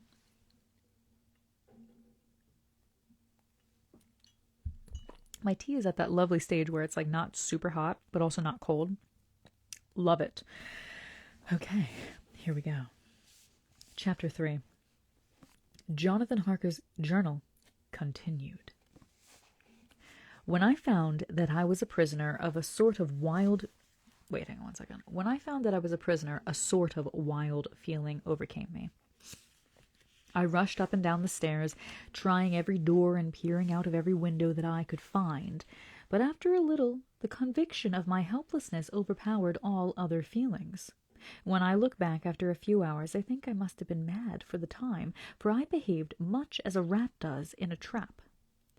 When, however, the conviction had come to me that I was helpless, I sat down quietly as I have ever done anything in my life, and began to think over what was best to be done. I am thinking still, and as yet have come to no definite conclusion. Of one thing only I am certain, that it is no use making my ideas known to the Count. He knows well that I am imprisoned, and as he has done it himself, and has doubtless his own motives for it, he would only deceive me if I trusted him fully with the facts. So far as I can see, my only plan will be to keep my knowledge and my fears to myself, and my eyes open. I am, I know, either being deceived like a baby by my own fears, or else I am in desperate straits, and if the latter be so, I need and shall need all my brains to get through. He's being deceived like a baby. I had hardly come to this conclusion when I heard the great door below shut, and knew that the Count had returned. He did not come at once into the library, so I went cautiously to my own room and found him making the bed. This was odd, but only confirmed what I had all along thought, that there were no servants in this house. When later I saw him through the chink of the hinges of the door laying the table in the dining room, I was assured of it. For if he does himself all these menial offices, surely it is proof that there is no one to do them. This gave me a fright, for if there's no one else in this castle, it must have been the Count himself who was the driver of the coach that brought me here. This is a terrible thought, for if so, what does it mean that he could control the wolves as he did by only holding up his hand for silence? How was it that all the people of Bistritz and on the coach had some terrible fear for me? What meant the giving of the crucifix, of the garlic, of the wild rose, and the mountain ash? Bless that good woman who hung the crucifix around my neck, for it is a comfort and a strength to me whenever I touch it. It is odd that a thing which I have been taught to regard with disfavor and as idolatrous should in a time of loneliness and trouble be of help. Is it that there is something in the essence of the thing itself, or that it is a medium, a tangible help, in conveying memories of sympathy and comfort? Some time, if it may be, I must examine this matter and try to make up my mind about it. In the meantime, I must find out all I can about Count Dracula, as it may help me understand. Tonight he may talk of himself. If I turn the conversation that way, I must be very careful, however, not to awake his suspicion. Midnight. I have had a long talk with the Count. I asked him a few questions on Transylvanian history, and he warmed up to the subject wonderfully. In his speaking of things and people, and especially of battles, he spoke as if he had been present at them all. This he afterwards explained by saying that to a boyar the pride of his house and name is his own pride, that their glory is his glory, and that their fate is his fate. Whenever he spoke of his house, he always said we, and spoke almost in the plural, like a king speaking. I wish I could put down all he said exactly as he said it, for to me it was most fascinating. It seemed to have in it a whole history of the country. He grew excited as he spoke, and walked about the room pulling his great white moustache and grasping anything on which he had laid his hands as though he would crush it by main strength. One thing he said which I shall put down as nearly as I can, for it tells in its way the story of his race. We Sheklis have a right to be proud, for in our veins flows the blood of many brave races who fought as the lion fights for lordship. Here in the whirlpool of Europe, races the Ugric tribe bore down from Iceland, and the fighting spirit which Thor and Woden gave them, which their berserkers displayed to such fell intent on the seaboards of Europe, aye, and of Asia and Africa too, till the peoples thought that the werewolves themselves had come. Here, too, when they came, they found the Huns, whose warlike fury had swept the earth like a living flame, till the dying peoples held that in their veins ran the blood of those old witches who, expelled from Scythia, had mated with devils in the desert. Fools! Fools! What devil or what witch has ever so great as Attila, whose blood is in these veins? He held up his arms. Is it a wonder that we were a conquering race, that we were proud, that when the Magyar, the Lombard, the Avar, the Bulgar, or the Turk poured his thousands on our frontiers, we drove them back? Is it strange that when Arpad and his legions swept through the Hungarian fatherland, he found us here when he reached the frontier, that the Honfoglalas were completed there, and when the Hungarian flood swept eastward, the Czechos were claimed as kindred by the victorious Magyars, and to us for centuries were trusted the guarding of the frontier of Turkeyland, aye, and more than that endless duty of the frontier guard, for, as the Turks say, water sleeps, and the enemy is sleepless. Good heavens! Who more gladly than we throughout the four nations received the bloody sword, or at its warlike call flocked quicker to the standard of the king? When was redeemed that great shame of my nation, the shame of Kasova, when the flags of the Wallach and the Magyar went down beneath the crescent? Who was it but one of my own race who as voivode crossed the Danube and beat the Turk on his own ground? This was a Dracula indeed. Let's see, is it just my phone or is anyone else not getting audio? Sorry, just tuned in and truly not sure. Oh no. Is everybody else hearing audio right now? Please let me know in the chat. Sometimes you have to go out and go back in if you're not hearing the audio. Okay. My audio is fine. Maybe you're fine. Okay, cool. Yeah, I would go out and then go back in. Cool. Okay, cool. Let's see. I got audio. I had to hit my volume when I first joined. I had the same issue. Oh, I see. Okay, cool. Okay. Yeah. Sometimes, for whatever reason, Instagram does this thing where if you go in, the audio like lags or is not there, and you have to go back out and then go back in. Unfortunately. Pain in the tuchus. Okay. Woe was it that his own unworthy brother, when he had fallen, sold his people to the Turk, and brought the shame of slavery upon them. Was it not this Dracula, indeed, who inspired that other of his race, in who a later age again and again brought his forces over the great river into Turkey land?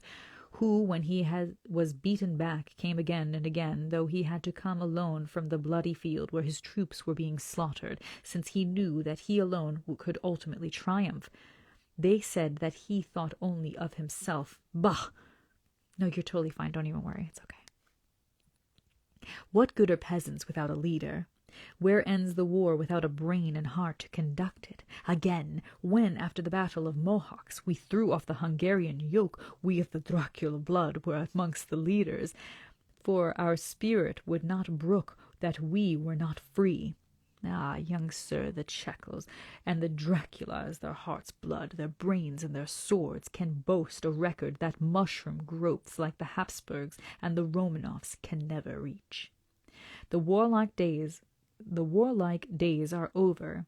Blood is too precious a thing in these days of dishonorable peace, and the glories of the great races are as a tale that is told. Very dramatic. It was by this time close on morning, and we went to bed. Remember, this diary seems horribly like the beginning of the Arabian Nights, for everything has to break off at cock-crow, or like the ghosts of Hamlet's father. 12th of May. Let me begin with facts. Bare, meager facts verified by books and figures, and of which there can be no doubt. I must not confuse them with experiences, which will have to rest on my own observation or my memory of them. Last evening, when the Count came from his room, he began by asking me questions on legal matters and on the doing of certain kinds of business. I had spent the day wearily over books, and simply to keep my mind occupied, went over some of the matters I had been examined in at Lincoln's Inn. There was a certain method in the Count's inquiries, so I shall try to put them down in sequence. The knowledge may somehow or sometime be useful to me. First, he asked if a man in England might have 2 solicitors or more. I told him he might have a dozen if he wished, but that it would not be wise to have more than one solicitor engaged in one transaction, as only one could act at a time, and that to change would be certain to militate against his interests. He seemed thoroughly to understand, and went on to ask if there would be any practical difficulty in having one man to attend, say, to banking, and another to look after shipping, in case local help were needed in a place far from the home of the banking solicitor. I asked to explain more fully, so that I might not by any chance mislead him, so he said, "I shall illustrate. Your friend and mine, Mr. Peter Hawkins, from under the shadow of your beautiful cathedral at Exeter, which is far from London, buys for me through your good self my place at London. Good. Now, here let me say frankly, lest you should think it strange that I have sought the services of one so far off from London instead of someone resident there, that my motive was that no local interest might be served save my wish only. And as one of London residents might perhaps have some purpose of himself or friend to serve, I went thus afield to seek my agent, whose labours should be only to my interest. Now suppose I, who have much of affairs, wish to ship goods, say, to Newcastle or Durham or Harwich or Dover, might it not be that it could be more ease be done by co-signing to one of these ports? I answered that certainly it would be most easy, but that we solicitors had a system of agency one for the other, so that local work could be done locally on instruction from any solicitor, so that the client, simply placing himself in the hands of one man, could have his wishes carried out by him without further trouble. But, said he, I could be at liberty to direct myself. Is it not so? Yay, thanks for being here. Of course, I replied, and such is often done by men of business who do not like the whole of their affairs to be known by any one person. Ah, good, he said. Then he went on to ask about the means of making consignments and the forms to be gone through, and of all sorts of difficulties which might arise, but by forethought could be guarded against. I explained all these things to him to the best of my ability, and he certainly left me under the impression that he would have made a wonderful solicitor, for there was nothing that he did not think of or foresee. For a man who was never in the country, and who did not evidently do much in the way of business, his knowledge of acumen were wonderful. When he had satisfied himself on these points of which he had spoken, and I had verified all as well as I could by the books available, he suddenly stood up and said, Have you written since your first letter to our friend Mr. Peter Hawkins, or to any other? It was with some bitterness in my heart that I answered that I had not, that as yet I had not seen any opportunity of sending letters to anybody. Then write now, my young friend, he said, laying a heavy hand on my shoulder. Write to our friend and to any other, and say, if it will please you, that you shall stay with me until a month from now. Hey, I got a message from a Kindle reader. They wanted to know if this was the Dracula regular one or the Gothic Chronicles collection.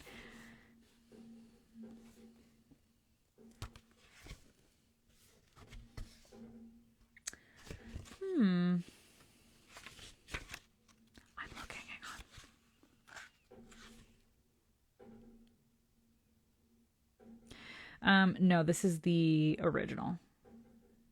This one has just been, it basically has just been like kind of printed a slightly different, but this is the original, not the Gothic Chronicles collection one.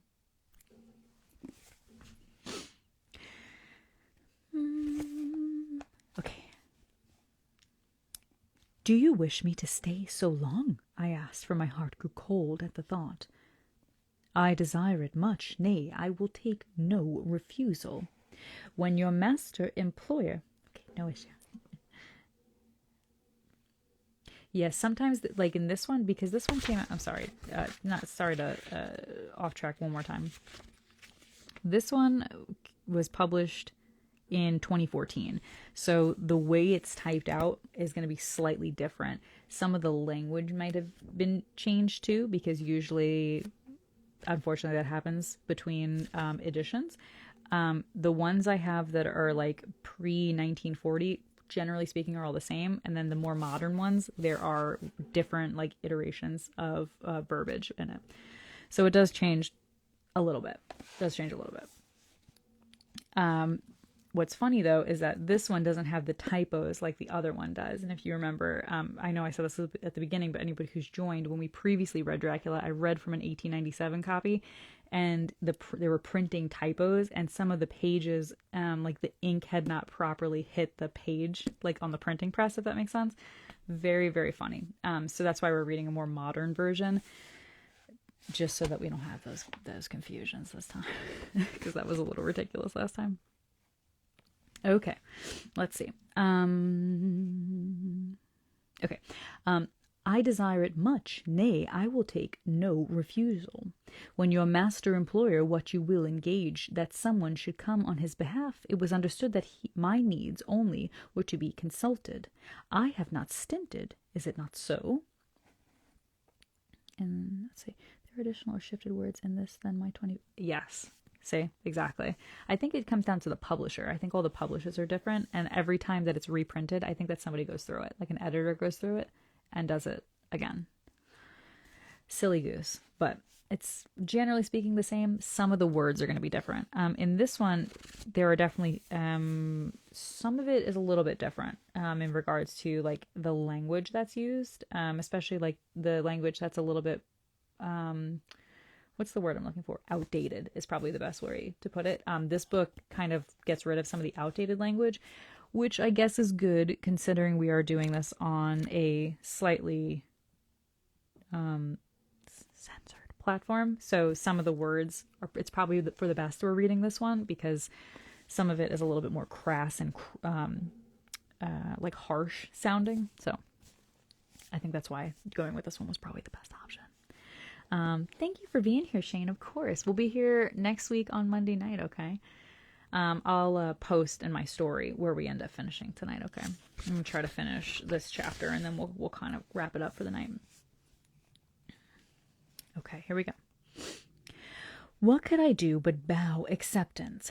It was Mr. Hawkins's interest, not mine, and I had to think of him, not myself. And besides, while Count Dracula was speaking, there was that in his eyes and in his bearing which made me remember that I was a prisoner, and that if I wished it, I could have no choice. The Count saw his victory in my bow, and his mastery in the treble of my face, for he began at once to use them, but in his own smooth, restless way. I pray you, my young good friend, that you will not discourse of things that other than business in your letters. It will doubtless please your friends to know that you are well, and that you look forward to getting home to them. Is it not so? As he spoke, he handed me 3 sheets of note paper and 3 envelopes. They were all of the thinnest foreign post, and looking at them, then at him, and noticing his quiet smile with the sharp canine teeth lying over the red under lip, I understood as well as if he had spoken that I should be more careful what I wrote, for he would be able to read it. So I was determined to only write formal notes for now, but to write fully to Mr. Hawkins in secret, and also to Mina, for to her I could write shorthand, which would puzzle the Count if he did see it. When I had written my 2 letters, I sat quiet, reading a book, whilst the Count wrote several notes. I'm so glad you're here, Princess. I just emailed you your astrological reading, actually, so I'm glad to see you. No, you're so funny. Stop it. Oh my god. I sat quiet, reading a book, whilst the Count wrote several notes, referring as he wrote them to some books on his table. Then he took up my 2 and placed them with his own, and put his writing materials, after which, the instant the door had closed behind him, I leaned over and looked at the letters, which were face down on the table. I felt no compunction in doing so, for under the circumstances I felt that I should protect myself in every way I could. One of the letters was directed to Samuel F. Billington, No. 7, The Crescent, Whitby. Another to Herr Leutner, Varna. The third was to Coutts and Co., London. And the fourth to Heron, Klopstock, and Billruth, Bankers, Budapest. The second and fourth were unsealed. I was just about to look at them when I saw the door handle move. I sank back into my seat, having just had time to replace the letters as they had been and resume my book before the Count, holding still another letter in his hand, entered my room. He took up the letters on the table and stamped them carefully, and then turning to me said, "I trust you will forgive me, but I have much work to do in private this evening. You will, I hope, find all things as you wish." At the door he turned, and after a moment's pause said, "Let me advise you, my dear young friend, nay, let me warn you with all seriousness, that should you leave these rooms, you will not by any chance go to sleep in any other part of the castle. It is old and has many memories, and there are bad dreams for those who sleep unwisely. Be warned." One moment, that was sitting a little weird. "Should sleep now or ever overcome you, or be like to do, then haste to your own bedchamber or to these rooms, for your rest will then be safe." But if you be not careful in this respect, then—" He finished his speech in a gruesome way, for he motioned with his hand as if he were washing them. I quite understood. My only doubt was as to whether any dream could be more terrible than the unnatural, horrible net of gloom and mystery which seemed closing around me. Later, I endorsed the last words written, but this time there is no doubt in question. I shall not fear to sleep in any place where he is not. I have placed the crucifix over the bed. I imagine that my rest is thus freer from dreams, and there it shall remain. When he left me, I went to my room. After a little while, not hearing any sound, I came out and went up the stone stair where I could look out towards the south.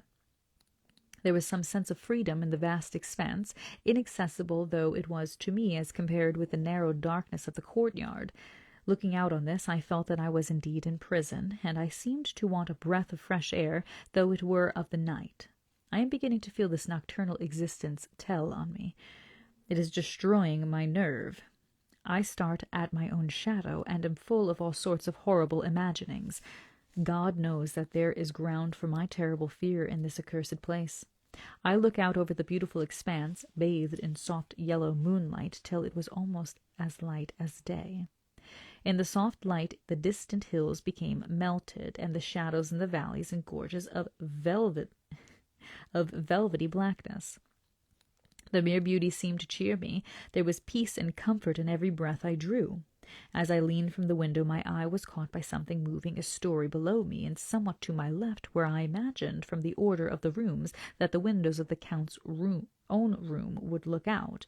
The window at which I stood was tall and deep, stone-mullioned, and though weather-worn, was still complete. But it was evidently many a day since the case had been there. I drew back behind the stonework and looked carefully out. What I saw was the Count's head coming out from the window. I did not see the face, but I knew the man by the neck and the movement of his back and arms. In any case, I could not mistake the hands, which I had had so many opportunities of studying. I was at first interested and somewhat amused, for it was wonderful how small a matter will interest and amuse a man when he is a prisoner. But my very feelings changed to repulsion and terror when I saw the whole man slowly emerging from the window and begin to crawl down the castle wall over the dreadful abyss, face down, with his cloak spreading out around him like great wings. At first I could not believe my eyes. I thought it was some trick of the moonlight, some weird effect of shadow, but I kept looking, and it could be no delusion. I saw the fingers and toes grasp the corners of the stones, worn clear of the mortar by the stress of years, and by thus using every projection and inequality move downwards with considerable speed, just as a lizard moves along a wall. What manner of man is this, or what manner of creature is it in the semblance of man? I feel the dread of this horrible place overpowering me. I am in fear, in awful fear, and there is no escape for me. I am encompassed about with fears that I dare not think of. Let's see how many pages left until the end.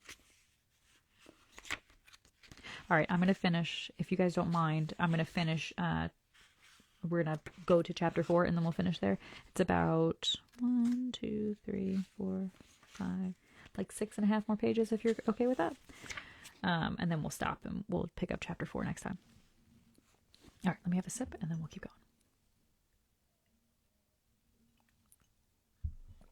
going. Okay. 15th of May. Once more I have seen the Count go out in his lizard fashion. He moved downwards in a sidelong way, some 100 feet down and a good deal to the left. He vanished into some hole or window. When his head had disappeared, I leaned out to try and see more, but without avail. The distance was too great to allow a proper angle of sight. I knew he had left the castle now, and thought to use the opportunity to explore more than I had dared to do as yet. I went back to the room, and taking a lamp, tried all the doors. They were all locked, as I had expected, and the locks were comparatively new, but I went down the stone stairs to the hall where I had entered originally. I found I could pull back the bolts easily enough and unhook the great chains, but The door was locked, and the key was gone. That key must be in the Count's room. I must watch should his door be unlocked, so that I might get it and escape. I went on to make a thorough examination of the various stairs and passages, and to try the doors that opened from them. 1 or 2 small rooms near the hall were open, but there was nothing to see in them except old furniture, dusty with age and moth-eaten. At last, however, I found one door at the top of the stairs, which, the top of the stairway, which, though it seemed locked, gave a little under pressure. I tried it harder and found that it was not really locked, but that the resistance came from the fact that the hinges had fallen somewhat and the heavy door rested on the floor. Here was an opportunity which I might not have again. So I exerted myself and with many efforts forced it back so that I could enter. I was now in a wing of the castle further to the right than the rooms I knew and a story lower down. From the windows I could see that the suite of rooms lay along to the south of the castle, the windows of the end room looking out both west and south. On the latter side, as well as to the former, there was a great precipice. The castle was built on the corner of a great rock, so that on 3 sides it was quite impregnable, and great windows were placed here where sling or bow or culverin could not reach, and consequently light and comfort, impossible to a position which had to be guarded, were secured. To the west was a great valley, and then, rising far away, great jagged mountain fastness, rising peak on peak, the sheer rock studded with mountain ash and thorn, whose roots clung in cracks and crevices and crannies of the stone. This was evidently the portion of the castle occupied by the ladies in bygone days, for the furniture had more an air of comfort than any I had seen. The windows were curtainless, and the yellow moonlight flooding in through the diamond panes enabled one to see even colours, whilst it softened the wealth of dust which lay over all, disguised in some measure the ravages of time and moth. My lamp seemed to be of little effect in the brilliant moonlight, but I was glad to have it with me, for there was a dread loneliness in the place which chilled my heart and made my nerves tremble. Still, it was better than living alone in the rooms which I had come to hate from the presence of the Count, and after trying a little to school my nerves, I found a soft quietude come over me.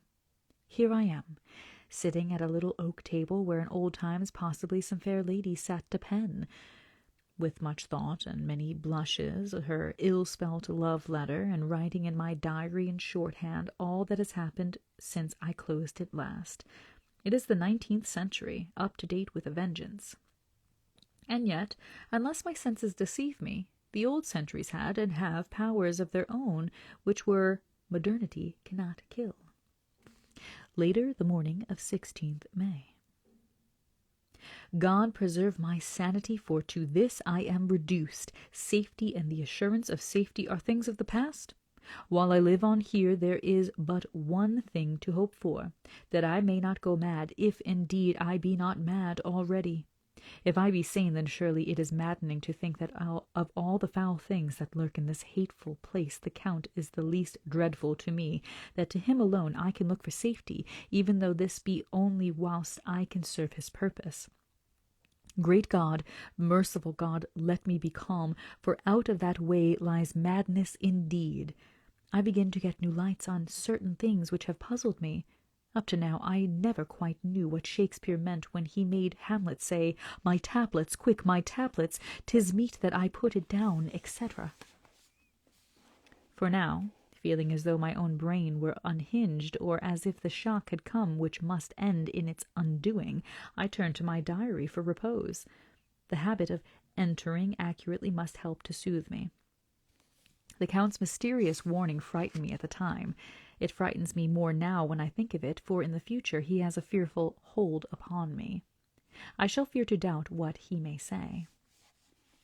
When I had written in my diary and had fortunately replaced the book and pen in my pocket, I felt sleepy. The Count's warning came into mind, but I took pleasure in disobeying it. The sense of sleep was upon me, and with it the obstinacy which sleep brings as outrider. The soft moonlight soothed, and the wide expanse without gave a sense of freedom which refreshed me.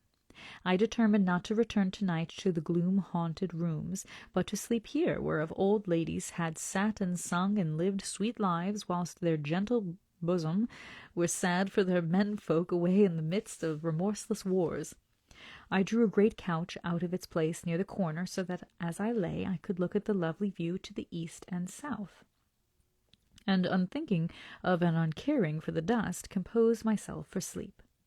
I suppose I must have fallen asleep. I hope so, but I fear for all that follows was startlingly real, so real that now, sitting here in the broad full sunlight of the morning, I cannot in the least believe that it was all sleep. I was not alone. The room was the same, unchanged in any way since I came into it.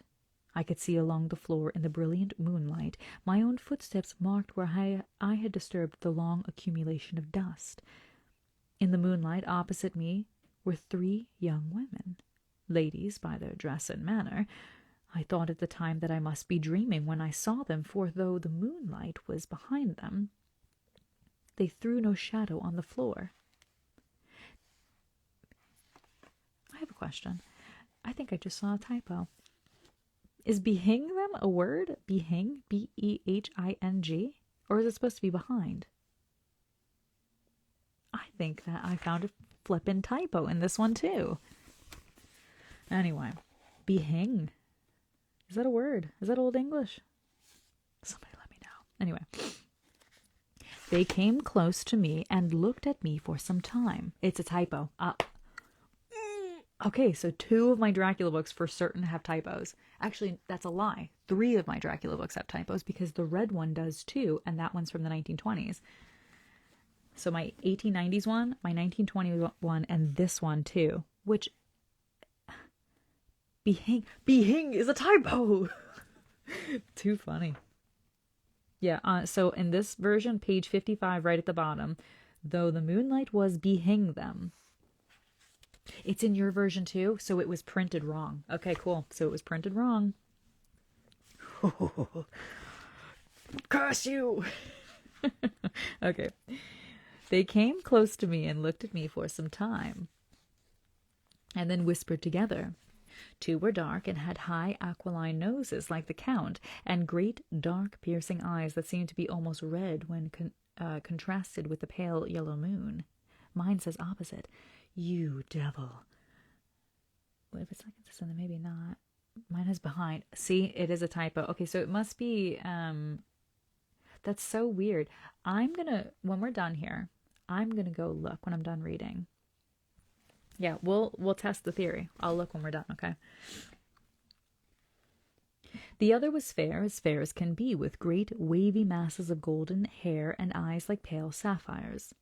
I seemed somehow to know her face, and to know it in connection with some dreamy fear, but I could not recollect at the moment how or where. All 3 had brilliant white teeth that shone like pearls against the ruby of their voluptuous lips.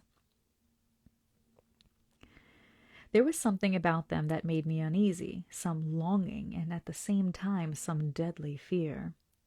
I felt in my heart a wicked burning desire that they would kiss me with those lips. It is not good to note this down, lest some day I should meet Mina's eyes and cause her pain, but it is the truth. They whispered together, and then they all 3 laughed, such a silvery, musical laugh, but as hard as though the sound never could have come through the softness of human lips. It was like the intolerable tingling sweetness of water glasses when played on by a cunning hand. The fair girl shook her head coquettishly, and the other 2 urged her on. One said, "Go on, you are the first, and we shall follow. Yours is the right to begin." The other added, "He is young and strong. There are kisses for all of us." I lay quiet, looking out from under the eyelashes in an agony of delightful anticipation. The fair girl advanced and bent over me till I could feel the movement of her breath upon me. Sweet it was in one sense, honey sweet, and sent the same tingling through the nerves as her voice, but with a bitter underlying, the sweet, bitter offensiveness as one smells in blood. I was afraid to raise my eyelids, but looked out and saw perfectly under the lashes. The fair girl went on her knees and bent over me, simply gloating. There was a deliberate voluptuousness which was both thrilling and repulsive, and as she arched her neck she actually licked her lips like an animal, till I could see in the moonlight the moisture shining on the scarlet lips and on the red tongue as it lapped the white sharp teeth. Lower and lower went her head as the lips went below the range of my mouth and chin and seemed to fasten on my throat. Then she paused, and I could hear the churning sound of her tongue as it licked her teeth and lips, and I could feel the hot breath on my neck. Then the skin of my throat began to tingle as one's flesh does when the hand that is to tickle it approaches nearer and nearer. I could feel the soft shivering touch of the lips on the super-sensitive skin of my throat, and the hard dents of two sharp teeth just touching and pausing there. I closed my eyes in languorous ecstasy and waited with beating heart. But at the instant another sensation swept through me as quick as lightning. I was conscious of the presence of the Count and of his being as if lapped in a storm of fury.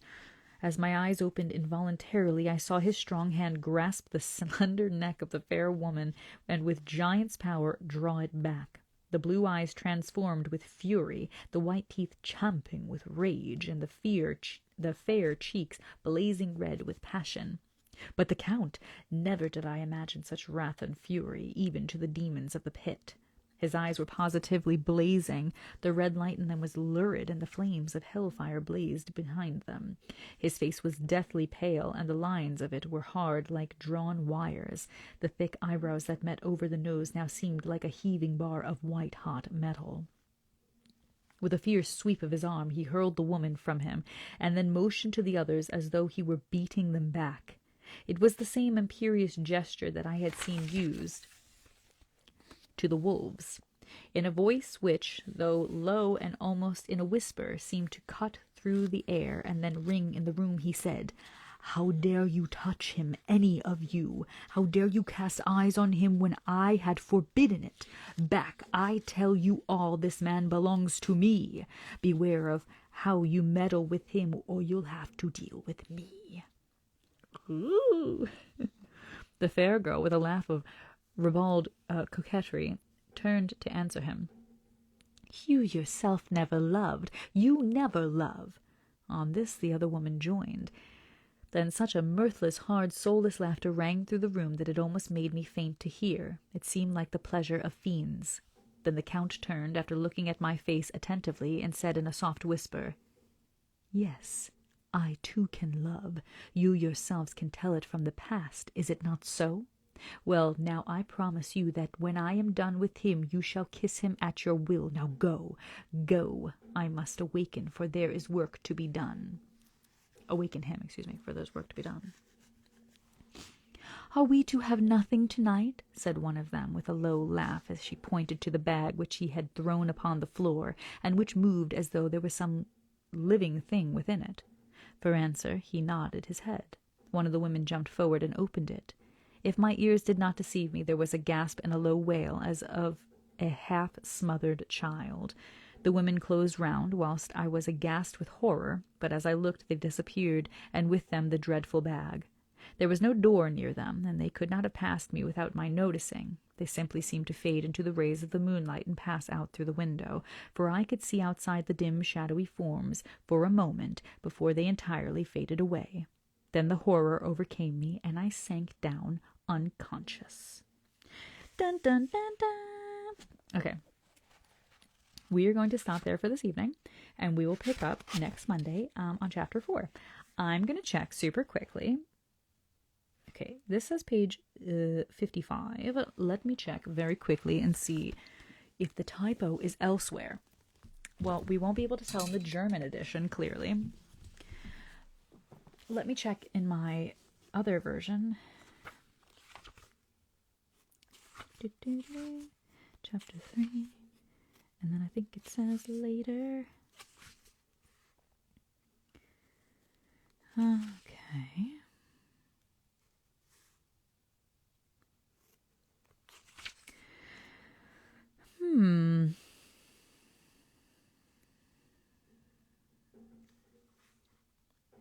Okay, so the pages are definitely different. That is okay. Oh, later. There we go. Okay. We're going to compare. It's very interesting. So this is not the first time I have noticed inconsistencies between books. It's very fascinating. Let's say, you are so welcome, of course. I'm so glad. Mine was on page 49. Okay, perfect. Let's see. So this is 55. I am so glad that you all are here. Okay, so we're looking for I was not alone. Okay, behind. It says behind in my older one. Let's keep looking. Because now I'm curious if it has something to do with the modern one. Okay. This is a very, very old one. So let's say this is like one of my oldest ones. Let's see. Chapter 2. We need chapter 3. There's 4. Okay. All right, let's see.